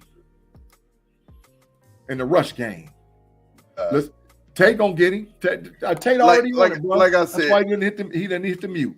Like I said, man, I really want you to understand that your take is bad, man. Your take is bad. You can say all the want to. He overrated. I didn't say he was trash. I said he overrated. Yeah, you take it. You didn't say he was trash, but you said he was overrated. Trash. No, I'm not. And nobody can be overrated. What I'm looking at, ESPN says 35% Michael was double teamed, but TJ Watt was 25%. Still, even if it was 25, 35 is greater than 25. My point is just like 20 is greater than 11 or whatever it was for Michael Jordan. See how he do, y'all? You gotta watch him. No, I keep the numbers right. Watching two three-peats is greater than no three-peats. And so we're good. 49.5 sacks in less games is more than 40.5 sacks. Absolutely. Facts. But I'm not comparing TJ. TJ is great. You just compared it when it's 35-25. You use that. No, I didn't compare him. Thomas put that stat out. I just heard you say 35 is greater than 25. Yeah, but I'm saying he was double teamed the most last year. That was something I co-signed on. I absolutely co-signed. This ain't no bully session. I'm coming in with my chest out and my chest and my taco meat swinging, and I'm telling you that he's not overrated. Claude and Tim say put G in the Matrix with on Slowpoke Island. Never. 25% is Clowney's number, not TJ's. You're being challenged. He said challenge. Man, I love it. TJ Watt is right above Clowney. They both at 25%. I can show you that right there if you can see it. I can see it, and yes, it is.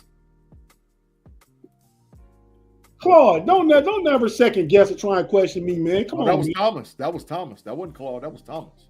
Oh, my bad, Claude. Yeah, Thomas, don't question me, man. I see P. You a Cowboy fan anyway, Big G. Get the bias up. I see PRWR. I see that, and that's at 25 for TJ Watt. But at the double team percentage, I see 14. That is sent to me right here. Oh, okay. My bad. My bad. I didn't scroll over enough. I see what you're talking about now. Okay. Yeah. So let's get to the next topic because let's get to the next topic. Way too much time on Dallas stuff. Way too much time on me. Finally standing. I'm just standing on business. You guys love the bully mode when it comes to the Cowboys, but today I had to be the invisible bully. You about to get bullied too, so let's go. I can't hear bully mode when they be 8-9. I can't. That's he about to get in this next subject. So come on. I don't want to hear. Thomas said, "It's all right. I'm used to being right." Listen, so we're getting on this, and we're talking about way too early projections, right? Way too early projections for the AFC divisional winners. Let's talk about it. Way too early. I'm going to take myself. Winners. Pick your 4 winners. I'm gonna pick my 4 winners. I'm gonna take myself out of the conversation. I'll be right back. If we're talking about the AFC North, because that's the first one. I had an epiphany yesterday. I talked about it with my big brother, and sometimes he definitely has some good things to say. Baltimore lost a lot on defense. Facts. Baltimore lost a lot on defense. Now they gained a lot offensively, but you don't lose Patrick Queen and not feel it. You know what I mean? Their defensive line is still intact. They lost some secondary help. So listen, I mean, they still got one of the best safeties in football. He's top 10 at least. I think Baltimore is not going to be the team we think they are in the North. I think you're looking at Cincinnati and you're looking at Pittsburgh, and Cleveland and Baltimore are going to be battling out for that third spot, right? So who you picking number one in the AFC North? I'm getting to it. All right. I don't think Cincinnati's running game is good enough. I think it's going to be Pittsburgh number one in the NFC North. All right. I think it'd be Cincinnati next. I mean, not NFC, AFC North. The AFC North. AFC East, who you got? Who number one? AFC East. Read me the teams real quick. Jets, the Buffalo Bills, the Miami Dolphins, and the Patriots. The Jets, and then Miami next. And this is barring injury. I think the Jets have enough to be one of the top teams in the league. All right, next. The AFC South, which is Houston, Indianapolis, Jacksonville, and Tennessee. Houston, Indianapolis is second. Go ahead. Next. All right. And the AFC West, Kansas City, Las Vegas Raiders, Los Angeles Chargers, and Denver Broncos. You put Denver in two conferences. No, Denver's in the AFC West. Yeah, but you did put him in the second. He didn't say Denver before. He didn't say Denver. He didn't say Denver. I thought he said. No. Okay. All right. So Kansas City, of course, and then the Chargers will be second. So you got the Jets, Kansas City, Pittsburgh, Houston. Who's your other three playoff teams in the AFC? Cincinnati. Okay. The Chargers. Okay. And who did I say? Oh, the Miami Dolphins. Miami. Okay, Yeah. there you go. Yeah. All right, that's the AFC. Yeah. Tate, the AFC. Who you got? I got I'm gonna start with the AFC West. That's the easiest. That's Kansas City. Okay. AFC South, that's Houston. Okay. AFC East, my playoffs. I'm going back to Buffalo. Buffalo Bills. Okay. I got Miami taking the fall off, and New York coming up a little bit, but Buffalo going that division. Okay. And when we think Buffalo lost a lot, they did lose some, but they got a lot younger. They're gonna win that run game a lot more this year with baby Cook, James Cook brother, Dalvin Cook's brother, James Cook. Yep. And they got some big receivers, and they're gonna go 12 personnel a lot. Facts. Buffalo's gonna be a good team. AFC North. Whoo. I'm gonna take the MVP again, man. I'm gonna take Lamar Jackson. Baltimore. Baltimore finished first. Okay. Now that's 4 teams, right? So I got Buffalo, Baltimore. Mine left both them out. Kansas City and Houston. Yep. That's 4, and you got 3 more. 3 wild card teams. Pittsburgh, the first wild card. Okay. Cincinnati's another one. It's like last year, 3 teams from the North. Okay. And my 7th and final wild card team is going to be the New York Jets. Ooh. Okay. I like it. I like those picks. I like Ma's picks a little bit, but I like your picks. So I'm gonna go. He left Buffalo and Baltimore out. I put him in. Yeah, correct. From his picks, I left the Chargers out and Miami out. Yeah, correct. All right, so I'm gonna start AFC West. I'm gonna pick Kansas City to win that division. I'm gonna go AFC South. I'm gonna pick the Jacksonville Jaguars to win that division. I'm gonna go AFC East. I'm going to pick the Baltimore Ravens to win that division. And I'm going to go AFC North. And I'm going to take the Pittsburgh Steelers. My 3 wild card teams. Well, you just said Baltimore and Pittsburgh. No. So these, I'm going to clear it up. Buffalo's the East. Buffalo's the East. Jacksonville's the South. Pittsburgh's the North. and the West is Kansas City. Okay. All right. My 3 wild card teams are the Houston Texans, the Baltimore Ravens, and the Cincinnati Bengals. And let me take one out.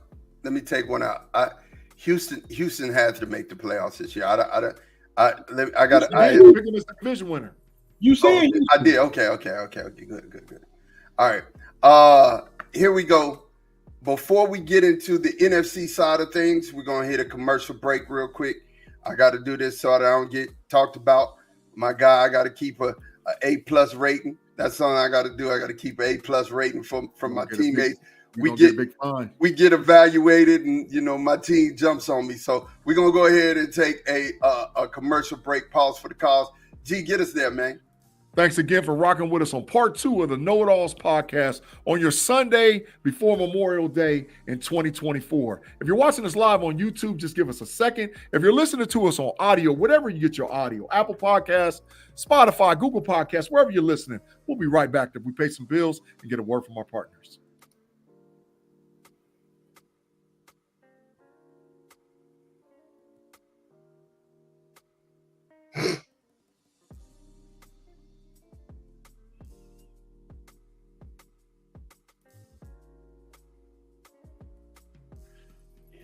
And we're back, man. Wherever you're looking at us at, man, make sure you drop us a like and a follow. Like us on Facebook, subscribe on YouTube and Twitch so that when we go live, you'll definitely get those notifications. If you're watching us on Twitter, which, or X now is referred to as X, make sure you drop us a like and a follow there as well. So we're jumping to the NFC.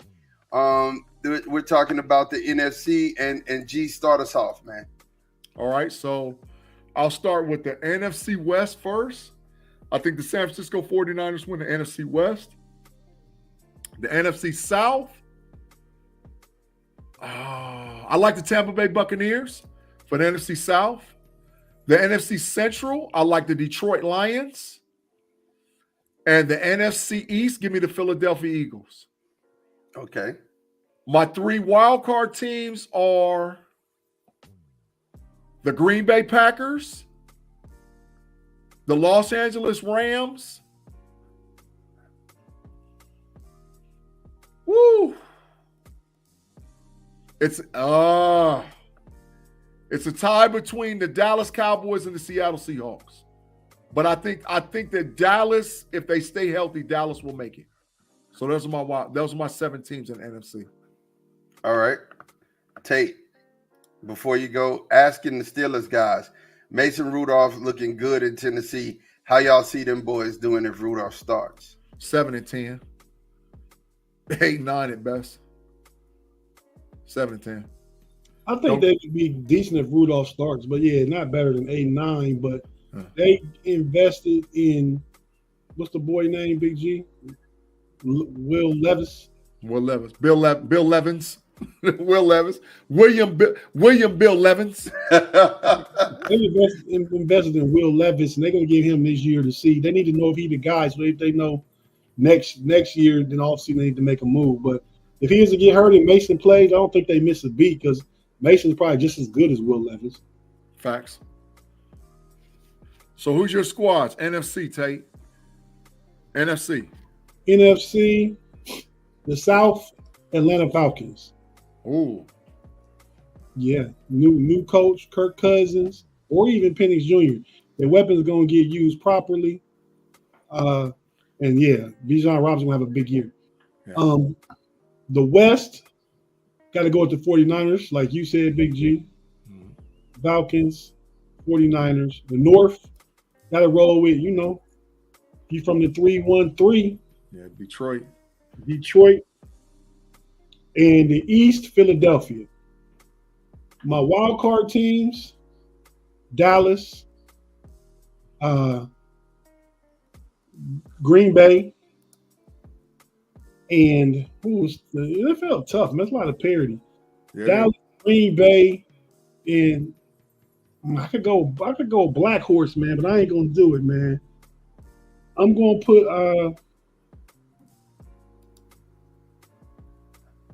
the West. Hard, man. It's hard. I know. Because I looked across at that 7. I was like, oh. I'm seeing now. You were between Dallas and who? Dallas. Seattle.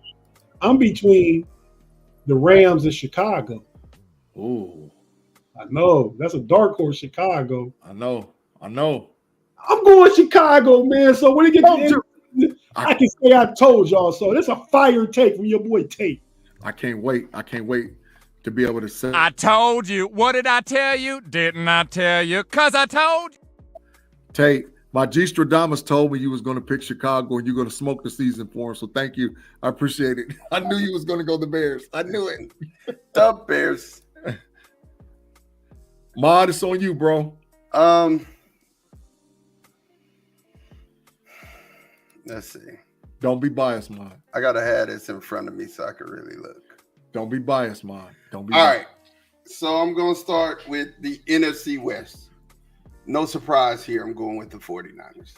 I think the Cardinals are gonna be a lot better. I think they win, 8 to 9 games. Marv gonna cause problems out there. Marv gonna cause a lot of problems. Yeah, I think because of that, the Seahawks fall. I think because of that, the Rams are going to have some turbulence, but I think that they'll be second in that division. So 49ers first, Rams second. The Buccaneers are not going to win that division. The NFC South, they're not going to win that division. I believe that it's going to be the Falcons first, the Saints second. I think the Bucs are going to fall to a third. The Saints have sneakily got better. And that defense has always been. Who played quarterback for the Saints? It's not going to matter at this point. Derek Carr is big trash. It's not going to matter at this point. Here's the thing. I think defensively they rebound. The Saints have always been good, man. The Saints have always been good at defense. That's something they do, and they do really, really good. So I think the Falcons are going to have a breakout year this year. Falcons will win that division. Saints will be second. NFC North, I can say it without batting an eye. The Detroit Lions are the cream of the crop here, but the battle is going to be for the number 2 position. I can see the Bears getting up there. I can see the Vikings getting up there. You know what I'm saying? I can see the Vikings making it hard for every other team in it. So you say the Bears and the Vikings is going to be better than the Packers? Hold on, let me finish. Okay. They're gonna. The Bears and the Vikings are gonna steal wins away from all 4 teams in the all the other 3 teams in the conference. That's gonna happen. That's gonna happen. The Bears are gonna be decidedly better this year. You mean division, not conference, right? Oh yeah, division.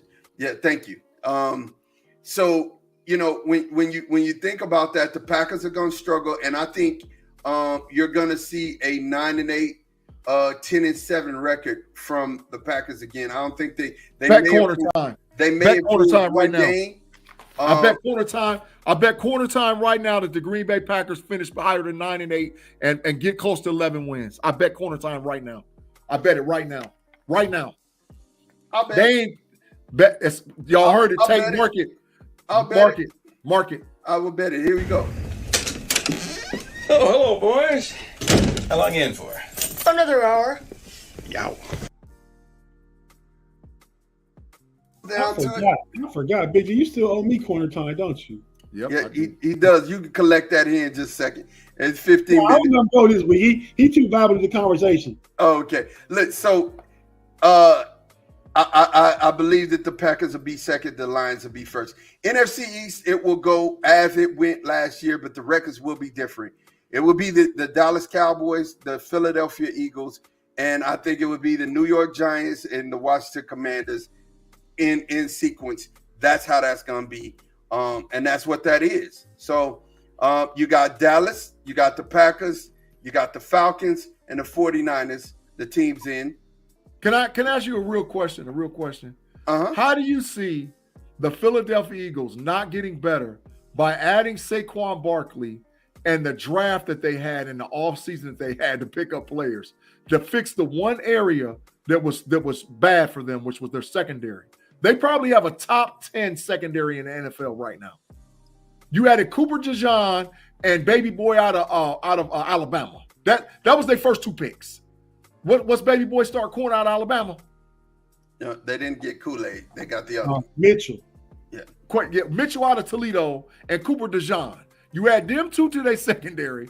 They added a defensive end pass rusher, and they added Saquon Barkley. And they brought back the safety, Gardner Johnson. How do you not see Philadelphia being better? And think about what Dallas lost in pieces. Yeah, no. So, bro, honestly, here's the deal. So I didn't argue your picks. Your picks were your picks. You make a living out of. That's why I said sometimes I feel like a Dallas apologist on this show, because when I say anything about my team, you pick holes in it. When I say anything about the Steelers, you're like, you better. And if I would treat the Steelers like you treat the Cowboys, this would be a whole nother different show. I want you to. I don't. I want you to treat I don't the Steelers because like you know why? Because I'm a realist. I talk real sports. I don't do that, Ma. Yeah, I know you don't. I'm talking to G. This is a G conversation. So I love you, but my take on this, and I'm going to answer your question because it's a good question. It's a valid question. You're asking a valid question. I'm saying to you that still, when I look at it, you know what I'm saying? There are factors to this. Kellen Moore is a liability to me. You know what I'm saying? So offensively, he's going to mess things up for Philly. He's not helping Philly. He's going to really mess things up. The second piece about that is these are 2 rookies that are really good, and they could come into the league and light the league on fire, but they're still rookies. And quarterbacks know how to manipulate rookies, and they'll do the best. Like it or not, I didn't say this. This is a real fact. Dakota Rain Prescott was second in the MVP voting last year, right? He didn't lose anything except Michael Gallup, who really wasn't a factor this year, right? We're the running game, we're decent, but we improved the 2 things that made us horrible last year. That's the offensive line and the defensive line. We improved them both. We improved the defensive line by scheme, right? And then improve the offensive line by drafting. So this is going to be how are you going to stop Saquon Barkley and Jalen Hurts? We improved the defense. Can we just do this fix, man? We too much in the Cowboys again. Y'all always take us there. Because you know why, Tate? Because I just can't make it. I can't give an opinion without G coming back and firing back. That's what I said. I feel like a Cowboy opinion. It's his opinion, G. Let him have his opinion. Thank you. I feel like a Cowboy apologist. Every time I mention the Cowboys, it's a trigger word for G. It's a trigger. He's triggered. You know what I'm saying? And it's just like it was with Luka. Look at his cheeks turning red. That's why I love my brother. You know what I'm saying? Look, wait a minute. I bet corner time that Washington finished better than Dallas. Rob Lightfoot, bet. I'm hitting the bet button right now. Bet. Wow. And you're going to have to come on the show and do your corner time. Serve your corner time in a Dallas jersey with a Dallas hat on. Rob, you went out on an island, bro. I'm most of the time I'm with you, bro. Bro, dog, what you doing, bro? If you'd have said Philadelphia, but Rob, the Commanders? Rob, I need you. I need you. I want it. I want your corner time. Oh, Lord. I want it. Lord have mercy. Lord just say mercy. Bet, Rob. That's all I need to hear. Lord. Bet, done. Lord, lock it. He almost gave me a heart attack thinking about that. Lock that in, Tate. Oh, lock it in. Okay. Tate, don't get fined. Tate. I got you. Can't forget that. I got that locked in. Oh, yeah. I love it. Anderson is better than the Cowboys. Oh, I love it. I love taking people's heart and they corner. Hey, Rob gonna be a guest on our show about week 10. Hey, look, I love people taking their heart. I love taking people's heart in their corner time. So who's your other 3 then?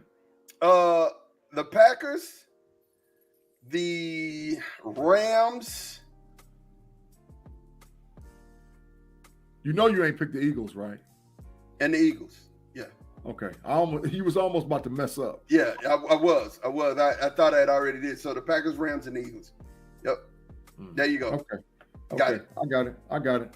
All right. So this next segment, man, we need to talk about this though, man. And this is something we kind of talked about this subject last week, talking about Caitlin Clark, and but we got to bring Angel Reese in here too now, man. The older players in the WNBA have real resentment for these young cats coming in. And like I said, G, we've talked about this before, man.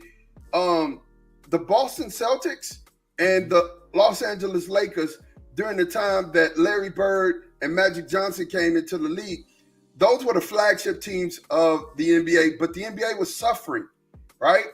And when those two guys came into the league, they turned it around. Charles Barkley, you know what I'm saying? They turned it around. The league started becoming something totally different, right? Yeah. And I think this is the birth of the WNBA, and I think a lot of the older players here resent that. Did you see Angel Reese being tackled by the neck and thrown to the ground? Of course I saw it. That was horrid. I've watched more WNBA. Well, I always watch WNBA, but I've watched probably more this year because my daughter's really watching it. Because my daughter's got some good takes about some of the stuff she said. So yeah, I seen it. Yeah. But listen. The resentment issue is it. Please don't take this wrong, listeners, viewers. Don't take this wrong. But Caitlin Clark is a cash cow. I've been saying it. I'm going to keep on saying it. She's all hype. She's all hype. And the reason I say that about Caitlin Clark. No, can I ask you a question real quick? Yep. So you don't think she can play? I didn't say she couldn't play. But what I'm saying is this. Caitlin Clark is 22, turning 23 years old. She's the all-time leading scorer from Iowa into the WNBA. She's averaging about 16 a game, 7 and some whatever else. But physically, she does not have the thing that like Irvin Magic Johnson came into the league. They had never seen a 6'8", 6'9" point guard being able to take it coast to coast and throw behind the back passes. They had never seen a guy, Larry Bird, and a lot of people don't realize Larry Bird was 6'10", shooting threes. They had never seen nothing like that before. When LeBron James came to the league, he was 6'8", 260 pounds, physically dominant over everything that is out there. When Victor Wembanyama came, he was 7'4", and like this dude's doing the God Sham God in the paint. You had never seen nothing like that. Caitlin Clark is a 6 foot, 152 pound guard. That there's a lot of 6 foot, 152 pound guards in the WNBA. So can she get better? Can she improve? Yes. But I think she's about at her peak. And her, along with Angel Reese, and along with this draft class, it's a cash cow to bring money to a league that was losing $10 million annually. They're expanding now in the 25-26 season to put a team in Toronto because eyes are on it, butts are in the seats. It's a hype show. Will Caitlin Clark ever be beastly? I don't think so. Let's hear what LeBron had to say on this subject. Let's hear what LeBron had to say here on this subject. Here, just Tate, let me get your opinions here first. Big G's another one of them takes. I mean, Caitlin Clark is a beast just because she in her first 5 games, she ain't doing what he expects her to do. Everybody is going at her. She got a target on her back. So they're gonna go at her. They're gonna go at Angel Reese. All these young rookies that's elevating the league, the vets are gonna go at them. That's expected. That's only gonna make them better and tougher. She like we talked about this on the Homies Overtime the other night. Caitlin Clark, Steph Curry wasn't all that when he first got in the league either. He was a beast at Davidson, took them deep into the tournament, got to the NBA, getting hurt every other game, little skinny, need to put on some weight. Caitlin Clark just need time. She's gonna be a beast in the NBA, just like she's a beast in college. Everybody that she playing against was playing in colleges that she went to. I was a big-time Big Ten school. She made it to the Final Four this year, the finals, the past 2 years by leading her team pretty much solo. They had some good players, no other great players. Facts. Probably no other 5-star blue chippers, none. Facts. So just give her time. She's going to be all right with Aaliyah Boston and Caitlin Clark. Might not this year, but next year they're going to start to turn things around and start winning. They're going to be one of the better teams in WNBA. Let's hear what Bron had to say about it. The one thing that I love that she's bringing to her sport, more people want to watch. More people want to tune in. I saw for the first time that they had a chartered plane for the first time in their league history. You know, they flew private. That should be celebrated in its own right. For anyone that's, you know, in sports that's flown commercial or flown, you know, charter, that should be celebrated. And it's because of Caitlin Clark. Don't get it twisted. Don't get it fucked up. Caitlin Clark is the reason why a lot of great things is going to happen for the WNBA. But for her individually, I don't think she should get involved on nothing that's being said. Just go have fun, enjoy. People need to realize the Indiana Fever, this is the second year in a row they had the number 1 pick. So do y'all know what that means? That means they're not that good. They had back-to-back years as the number 1 pick. Why are you a hater on the Fever, man? No, I am a realist. Like, not only like I get like people are just like crazy about why she should be doing this and they should be doing that. If she's so great, this team, like it's still a team game, people. I don't necessarily disagree with Bron, but at the same time, bro, I don't see it. She's a hype train. I don't see it. She's going to have to physically change her body. If she physically changes her body, yeah, then maybe. Because she doesn't have a handle. She leads the WNBA in turnovers, by the way. And she lead them in assists, so she's up there in assists. She's not in the top 5. 6.5 assists a game, 7, 8, almost 18 points for a rookie. That's pretty good. And you'll be taking this take back, Big G, like you did the Luka take. Just give it some time. Let it marinate. I agree. I agree with Bron on a lot of different levels, right? The number one thing, man, they're taking private. You know what I'm saying? They're using private. They're doing this. That's a boss move when you haven't been doing this and now you're doing it. And it's the reason I'm telling you, Caitlin Clark may not be, this is growing pains. She ain't gonna be who she is right now at the end of the season. I guarantee you that. I guarantee it's guaranteed that she's gonna be, doing her. Say it like Charles Barkley. What? How did he say it? Guarantee.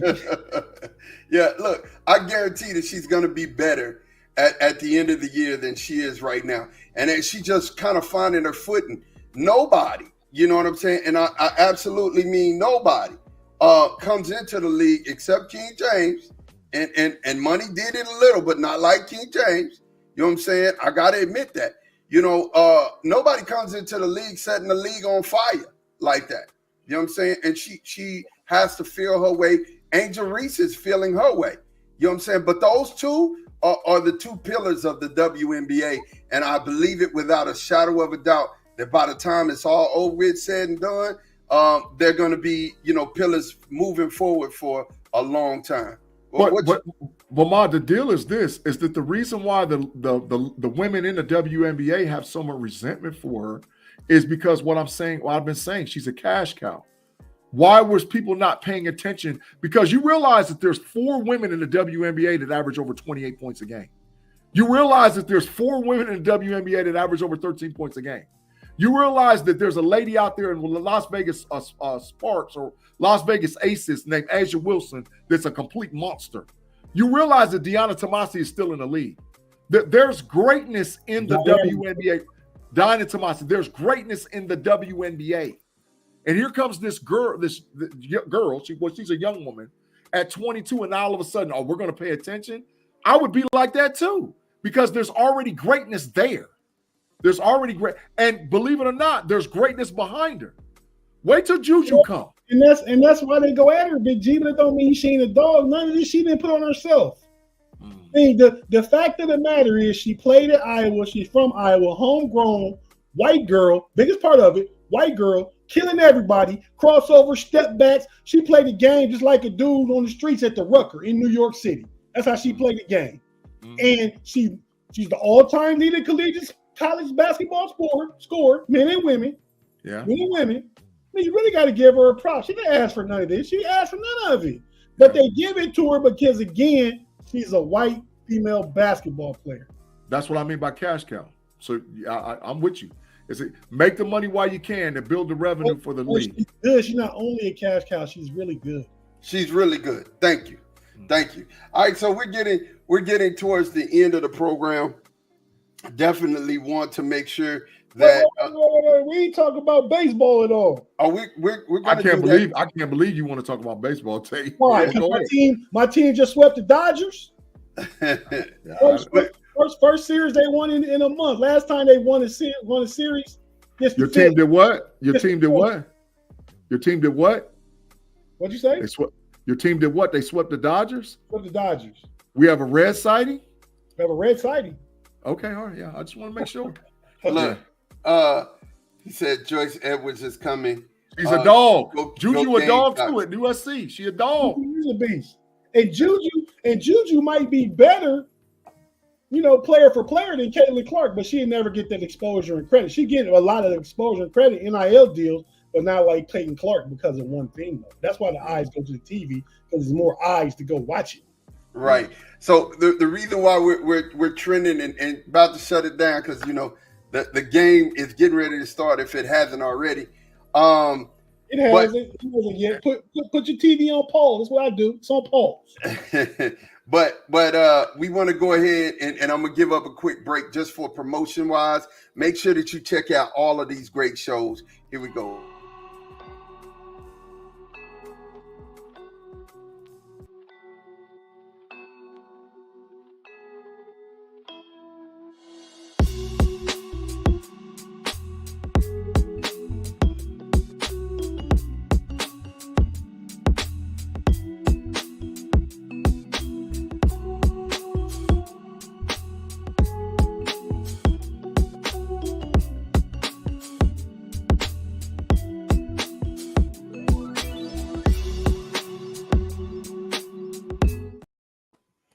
All of the KnoItAllz fam, man, definitely want to make sure that I gave y'all the opportunity, and I'm going to do that every week, to see us all here, because I value each and every one of the chat generals and the KnoItAllz fam, the extended family.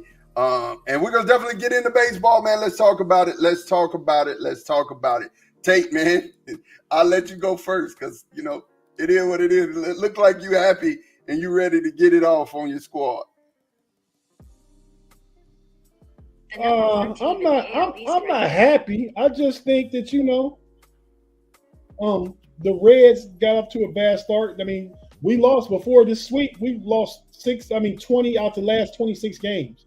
We haven't won the series since we beat the Phillies April 23rd, 24th, 25th. Today, we finished a 3-game sweep of the Dodgers. Now we go only into our second division series against the Cardinals starting tomorrow. Then we get the Cubs after that. So we can get on a little streak and win 4 out the next 5. We right back where we want to be in it. And we still got Encarnacion Strand coming back from injury. We got TJ Friedel coming back from injury. At the end of June, Nove Marte, third baseman, who was projected to be one of the high candidates for Rookie of the Year, coming back from suspension. And when we get those bats back in the lineup, Ellie Cruz got on pace for 100 stolen bases. Yeah, we're gonna be all right, man. We got players coming back. As long as we after All-Star break, we within 4 or 5 games, we're gonna be good. So I'm happy to see. Not happy. I'm glad to see the Reds take a series from a really good team this weekend. I like it too. Reginald Rivers said you still last in the division. What's up, Reg? How you doing, man? He first comment, he had to come in and take shots at your Reds, man. They are last in the division, but only 7.5 games out of first place though. About to play the Cubs and the Cardinals, who's in front of us. So I don't like where we're at. I'll deal with where we're at. Yeah.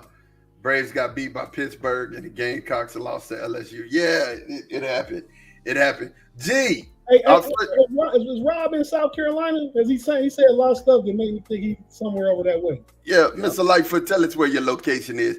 I'm just gonna run down. The Phillies are first at 38-16, Braves 30-20. They're second, the Nationals 20. 7.5 up on the Braves. Six up on the Braves. And then the Nationals at 23 and 28. So those are 1, 2, 3 in the National League East. The National League Central is the Brewers, Cubs, and the Cardinals. Brewers at 30 and 22. And the Cubs at 27, 25. The Cardinals 24 and 26. The National League West. Well, I can't leave without saying the Reds are last at 23 and 30. But that could change real fast. If bats get hot and pitching get good, that could change. The Dodgers are 33 and 22. The Giants at 27, 27. Padres at 28, 28. The Dodgers not trapped. They lost 5 games in a row for the first time since the mid-90s. Yep. Rob said he is in 843, South Carolina, baby. Shout out, Rob. Yeah, big shouts out. So the American League East, we got the Yankees at 37 and 18. I think they had the best record in baseball. No. The Philadelphia Phillies do. Stop it. 38-16. You're right. The Orioles 33-18. Red Sox 27-26. The Guardians, y'all homegrown team at 36 and 17. Royals 34 and 20. Twins 28-24. I don't know respect them because they ain't the Indians. The Royals on a 9-game winning streak. Yeah, they getting hot at the right time. Only two games back. The Mariners are at 28 and 26. The Rangers 25-29, and the Stros 24 and 29. Baseball take, man. Holla at me. The Philadelphia Phillies is the best team in baseball. We probably gonna win the MVP and the Cy Young. Suarez gonna win the Cy Young for the Phillies as the pitcher, and Bryce Harper gonna win the MVP. We the best team in baseball. We the team of destiny. We smoked one last year when we lost to them dang on trash Arizona Diamondbacks. And the year before that when we lost to the Houston Astros in the finals. It's our time. Reggie, you can say the Phillies suck all you want to. The Pirates suck. The Pirates is big trash because I know you like the Pirates. But the Phillies is the best team in baseball. And like I said, thank you for putting him in there, bro. The Phillies is the best team in baseball. The Phillies is going to win. Probably going to win the pennant.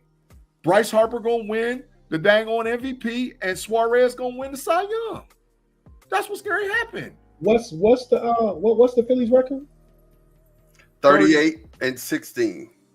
So 54 games. So we about a third of the way through the season. Yep. Okay. Yeah. Look at the top three. Look at the top 3 right now. Oh, he said the Cardinals. Oh, they big trash. they suck. The Cardinals is matter of fact, the Cardinals is some scrubs.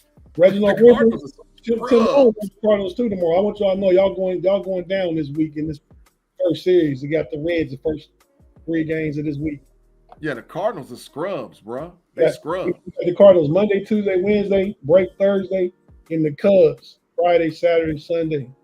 Tate, I hope y'all go 6-0 in them games, just so I can talk mess to Tim, talk mess to Reginald Rivers, and talk mess to Payday. I hope y'all go 6-0. I'm cheering. I'm a closet Reds fan just because of that.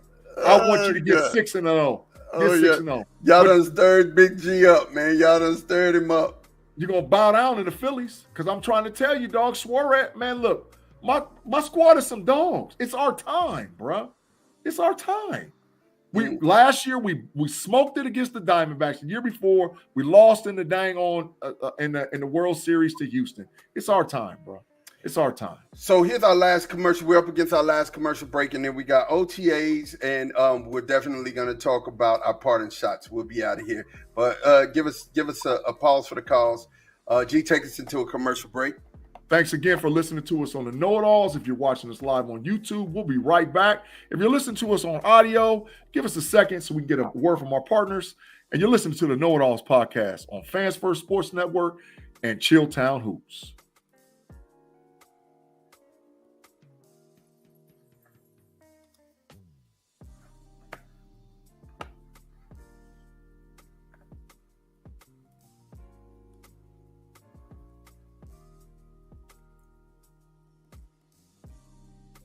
And we're back, man. I mean, I have just one thing to say about OTAs. I'll jump into it, and then, you guys can have the floor. I love the fact that, it's just, it's shirts and shorts, really. But you get a chance to kind of see the quickness, how people line up. You get an opportunity to see how people move laterally, and it's an opportunity to see everybody mixed in. I got noticeable absences with CD and Micah. With both of them not there, but I know why they're not there. It has nothing to do with their contract. These guys are still working, getting themselves together. Why ain't they there? I'm just asking. Why ain't they there? CD is working on some stuff inside of his craft with a trainer, so he has permission, and I think Micah's got something going on injury wise, a little nagging. So it has nothing to do with their contract. It has nothing to do. Now it's the contract year's coming, but we know that there's no chance of them holding out. They're going to be ready to get it in by the time camp starts. Nealon, our second round pick, looks really, really fast off of the ball. I've got some chance to see him in film. Man, this guy's gonna be. He is. I said it during the draft. He's a tank. He's a Tank Lawrence kind of player, and I think he'll be that for the Cowboys. I like the Eric Kendricks leadership, knowing that we got we got Agent Zero is back now from a knee injury. We're seeing him now, and that linebacking crew really looks good, man. It really looks good. And that's pretty much all of the OTA news I have. I'll defer to you guys. Go ahead and start it off, bro. I really don't have much to say, man. I mean, Russ is the leader of the group. Everybody following like Russ in Pittsburgh. So, and anything you heard in Denver from some of the sort, I think that's just Sean Payton on a smear campaign. Facts. If you hear from the players in the building, a lot of them like Russ. Even maybe not Seattle. They have problems in Seattle, because I think just a different mesh of personalities. Russ is news like this. Russ like Big G. Big G a family man, all about his wife, his daughters, and family time. Them young boys like I would be. We out here in these streets going to the strip clubs. Did you see this? Did you see that? That would be me. That wouldn't be Big G. That wouldn't be me. Married. I'm married now, but I'm just saying. Big G been married a long time. So Justin Fields is looking good, and I hope Corey Trice is healthy. That's my and GP George Pickens and Peasy Jr. come back ready. They both can put on about 5-10 pounds of muscle, and said they look like they in the best shape of their whole lives. So they come. I'm expecting big seasons from both of them. Yeah. Oh, and you better give Peyton Wilson a shout out. Oh yeah, I'm going to. Yeah, but let me ask you. Oh, you did mention Corey Trice. I was going to say, how does Corey Trice look? Start as like a starting corner. Yeah. Like a starting corner. That was my guy. That was y'all. If you remember, I celebrated Corey Trice. I think he's a beast. Go ahead, G. So I'm going to say this, and people might say it's a burner and all whatever else. I think this is the most camaraderie that the Pittsburgh Steelers has had in OTAs in 10 years. I really do believe in 10 years, this is the most camaraderie you've seen with the guys, because everybody's there except Cam Hayward. Everybody's there except Hayward. Everybody. And not only are they there, they're buying into the Tomlin culture. Tate, we've heard it from a lot of the Yinzers and all whatever else, that people don't want to play for Tomlin. He's not a good coach and all whatever else. And it's the exact opposite. Everybody wants to play for Mike Tomlin. So the culture in Pittsburgh is good. And for the first time in a long time, I think you have a bona fide leader on offense, and you have a bona fide leader on defense that's not TJ Watt and Micah, that it's not carrying on them. I think Patrick Queen is a leader. I think Peyton Wilson has the potential to be a leader. So you add those two guys in the mix with Minka, with TJ, and Cam Hayward, you got some stuff going on. Offensively, Russ is the leader. Justin knows. Justin's fighting with Russ to get that position. But Russ is the leader. Najee's in the best shape he's been in his whole life. And like you said, GP done put on weight. He ready to get that pill. And don't sleep on Ron Wilson and this big-time 12 package that's going to come at you with Mount Washington and Friermuth. Because that 12 is going to hurt some people. That 12 is different, bro. Different. And so the Steelers, OTA-wise, hey, we there. We there. So the Black and Gold Standard said Coach Zach Azzanni will be huge for the Steelers. I agree. There's something we have to talk about. You said it. That players love Mike Tomlin. Tate, I'm gonna let you go ahead and talk about this, but we're gonna address this comment real fast. Man, that dude was like my pops. You know, that guy Mike Tomlin always had my back. Tate, expound on that for us, man, a little bit. Yeah, man, that was something that AB said where they put up this week. He probably said it a minute ago, because it holds true. But AB just filed bankruptcy recently. He's going through some things. We know how it's been for AB since he's left Pittsburgh. Now that he's out of football, AB we talking about, I'm rooting for him. I'm supporting him. I want to see AB do good. I think it's obviously a good dude inside of there. You know what I mean? He's getting a little wild sometimes, getting a little reckless sometimes, but we all know people like that. So just the fact that of all the coaches in the NFL, AB, since he left Pittsburgh, has been to New England, has been to Tampa, and is that it? Yeah, New England and Tampa. I played for about another three and a half years. And nobody has reached him like Mike Tomlin. Think about it, Mike Tomlin kept that boy under wraps for 9 years. Facts. You know what I mean? And if we allowed to play that clip longer, Mod, he goes into Coach Tomlin actually speaks in that clip and talks about AB working harder than anybody. And when he first came in, he was a single father and he wanted to learn better tactics and better methods how to be a father. One of the stories Tomlin gave was he told AB called him like, it's Easter. What should I do with my boy? Coach Tomlin said, man, go buy that boy a suit, take him to church, and come over to my house after you get done. We have an Easter egg hunt over here. So, I think, like I said, somewhere deep down inside, when you get past all the craziness and stuff, I think it's a good person in there, and I'm rooting for AB. And like Big G said, a lot of players want to play for Coach Tomlin. Big G sent me something today where, and it's out there now, but Big G sent it to me, where Patrick Queen took less money just to come play for Pittsburgh. Mm-hmm. You know what I mean? 15 other teams was trying to get him. Now, I mean, he may not make it back, but Pat Peterson even said only place he want to play football, continue his career is in Pittsburgh. You know what I mean? You got Cam Hayward saying he don't want to play for nobody else. TJ Watt, the same thing. So all these players around the league even want to play for Coach Tomlin because he just keeps it direct with him. He keeps the main thing, and he treats them like men. That's facts. And I love Coach Tomlin. I'm a Coach Tomlin fan, absolutely. You know what I'm saying? I will start top 3 in the league, top 10 all time. I'll start a riot behind Coach Tomlin for real. For real, just come in kicking stuff over. Because for real, I'm not even lying to you. Like he's been a consistent. Right now, right now. Like I just come in kicking stuff over, dog. I'm with him. We're gonna tear it up. Like, we're gonna be moving furniture around, talking crazy about furniture around because he's the only coach with a winning record. He's never had a losing record.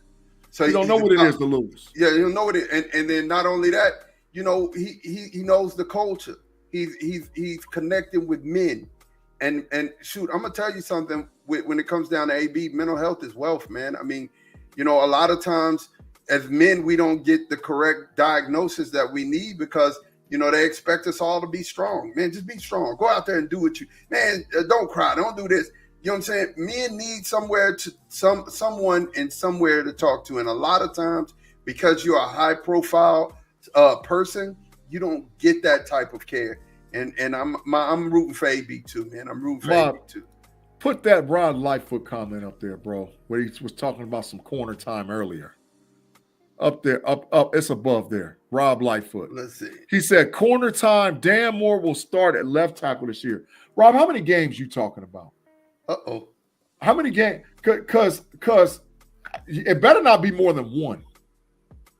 It better not be more than one. Because if you tell me that Dan Moore is going to start, Dan Moore could start. He could start Big G. That's how the Steelers Dan do. Moore about to get the big trade, dog. He probably could that too. If About to get the big trade. that happened, then Fautani won straight out of camp. Hey, put up Reginald Rivers' last comment. And I bet the corner time that he ain't the starter for the whole season. I put the corner time Dan Moore on if he started all.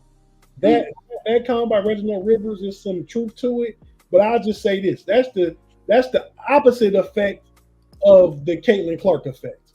Facts. And you know what I mean. Facts. Yeah. Facts. Claude said, "Not this Steelers fan."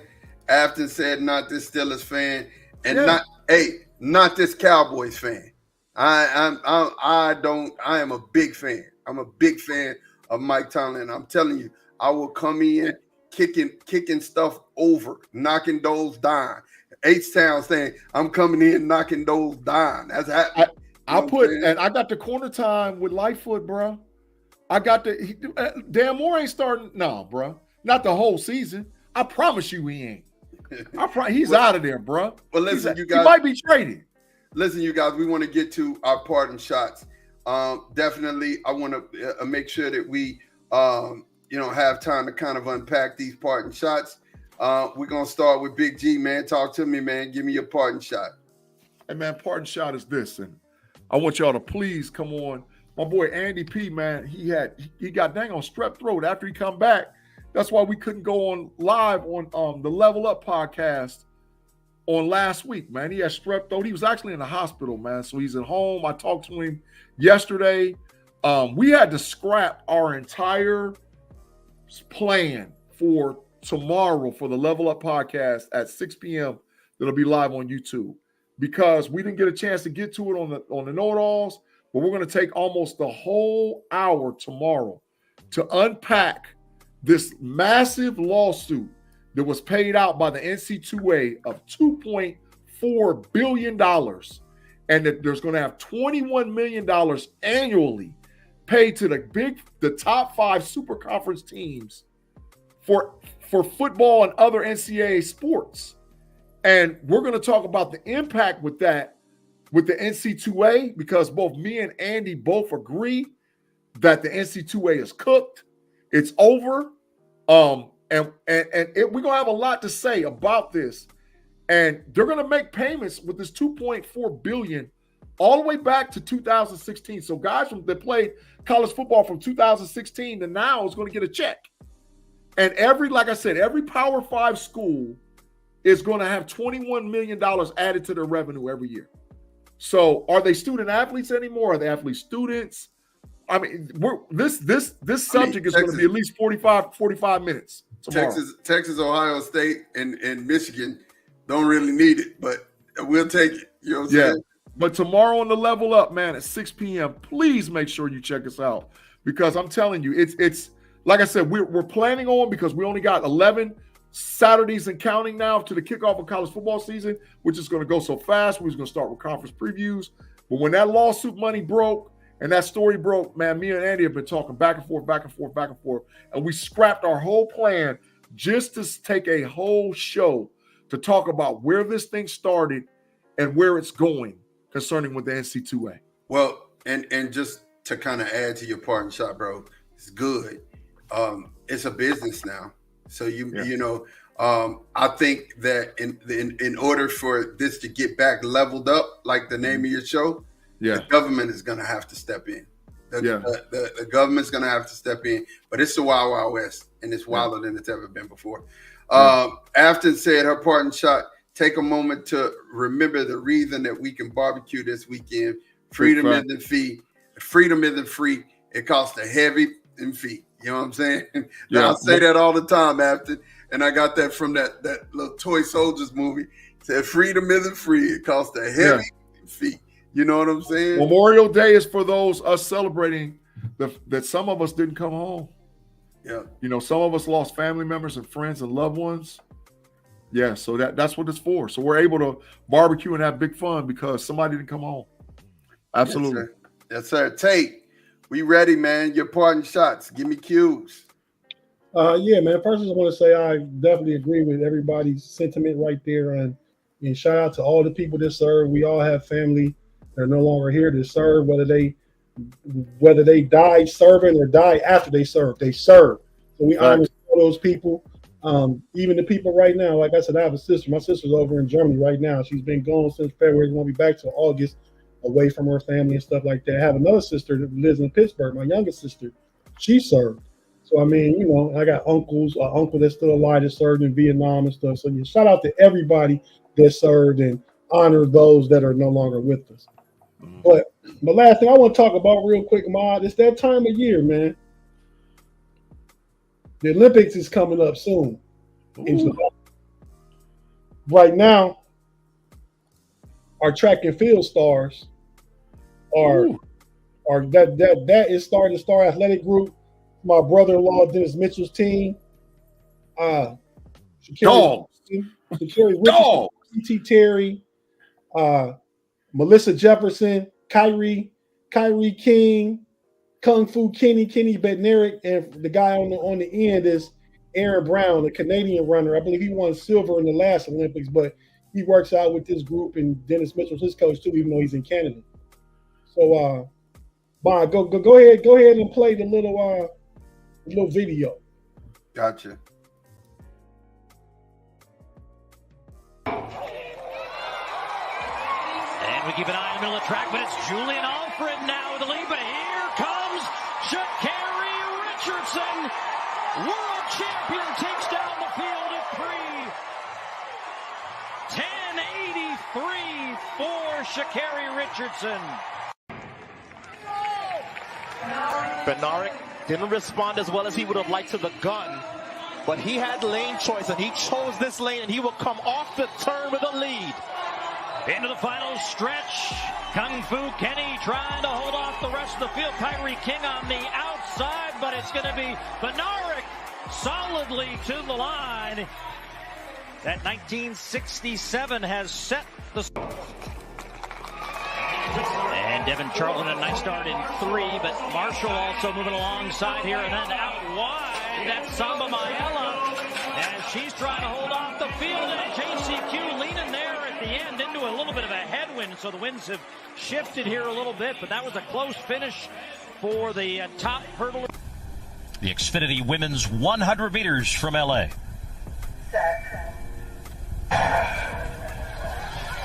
And T.T. Terry, maybe a good start there. Elena Reed, the Jamaican, in the inside in 3. And now emerging on the outside. That was a Kinnison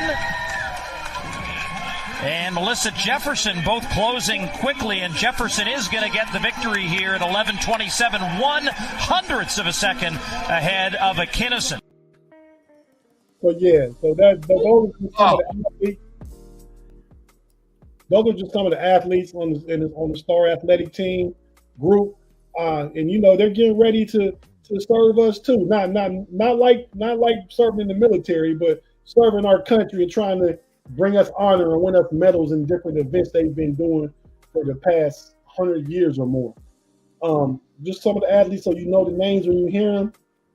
The women's sprinters: T.T. Terry, Melissa Jefferson, Sha'Carri Richardson, Alana Reed, Tonia Marshall, Kayla White, and Caitlin Whitney are the women. The men: Kenny Bednarik, Kyrie King, Courtney Lindsay, Brendan Stewart, and Aaron Brown, again from Canada. So yeah, just listen to those names. They just passed those highlights are just from yesterday, and the LA Grand Prix, the last one was from last weekend. He had runners finishing in the top 3 places in all events. So, just be looking out for those names and those people. They were in Eugene, Oregon yesterday, and the U.S. Olympic trials is always fun to watch. That's when you just know if you're going to make it or not, are June 21st through June 30th in Eugene, Oregon, at that new stadium that Phil Knight money built. So, keep an eye on all those people, and, hey, let's go USA in all events. And last but not least, my wife is going there with her sister-in-law for 7 or 8 days of it, so she'll be there. I'll be here with you guys. No place I'd rather be. Let my wife go to Paris. Go and have fun, boo. I got to be with the chat fam and the know-it-alls and the home. Yeah, man. Yeah, man. That's what I'm talking Big about. facts. That's what I'm talking about. Hey, Coach Dennis. Hey, Coach Dennis, before Ma get there, man, big up to Coach Dennis Mitchell, man. He's been on the show before. He's a guest of the fam. Him and Damu, man, great people, bro. So all prayers for you guys, man, going over to Paris. Look at here, man. I just want to say, you know, honestly, when we think about this, man, we talk about this a lot. And, you know, I love G and his signs. I think G and his signs is a perfect example for me to start where I start. Right? Why am I saying that? Nobody can beat G at being G. Nobody. He's a one of a kind. You know, he's authentic. He's genuinely made. Right? Nobody can beat Tate at being Tate. Tate is the best Tate that there'll ever be because there'll never be another Tate. I was going to call him by his government, but I know he doesn't like that. Right? Tate is my government, though. You said the whole I was going to say the whole thing. Now, there's a reason why I'm starting here is that what happens is people get in your head, right? And you're afraid sometimes to be your authentic self. You're afraid sometimes to be the authentic you because you're scared of what somebody's going to say, or it's the other way around. You see what's successful, and because it's successful, you try to imitate it. I'm here to tell you today, don't do that. Don't imitate somebody else. Be who you are, because nobody can beat you being who you are. Nobody can beat you or be a better version of you because you have been fearfully and wonderfully constructed. You've been constructed to be you. There are people who are waiting on you to be made manifest. There's a space directly cut out for you, and it's made for you to be successful. But a lot of times what happens is we hear other people talking, and we hear the talking in the wind, and we don't feel like we allow our own self-conscious self and the way that we feel about us. We don't think it looks like this person, or it looks like that person, or sounds like this person, or sounds like that person. And I'm here to tell you, man, I'm not supposed to sound like the next person. I'm good at being me. And it takes no effort to criticize. As a matter of fact, to be a critic, it takes you 9 times out of 10, a critic does no work. All they're doing is evaluating the work of others. How crazy is that? But we allow somebody who haven't done anything, or who haven't achieved anything, or who haven't even stepped out to try to be anything, to dictate how we do what we do and what we do what we do. And I'm not going to be long-winded on this point, but I do need you to understand, you've been fearfully and wonderfully made. Be the best you.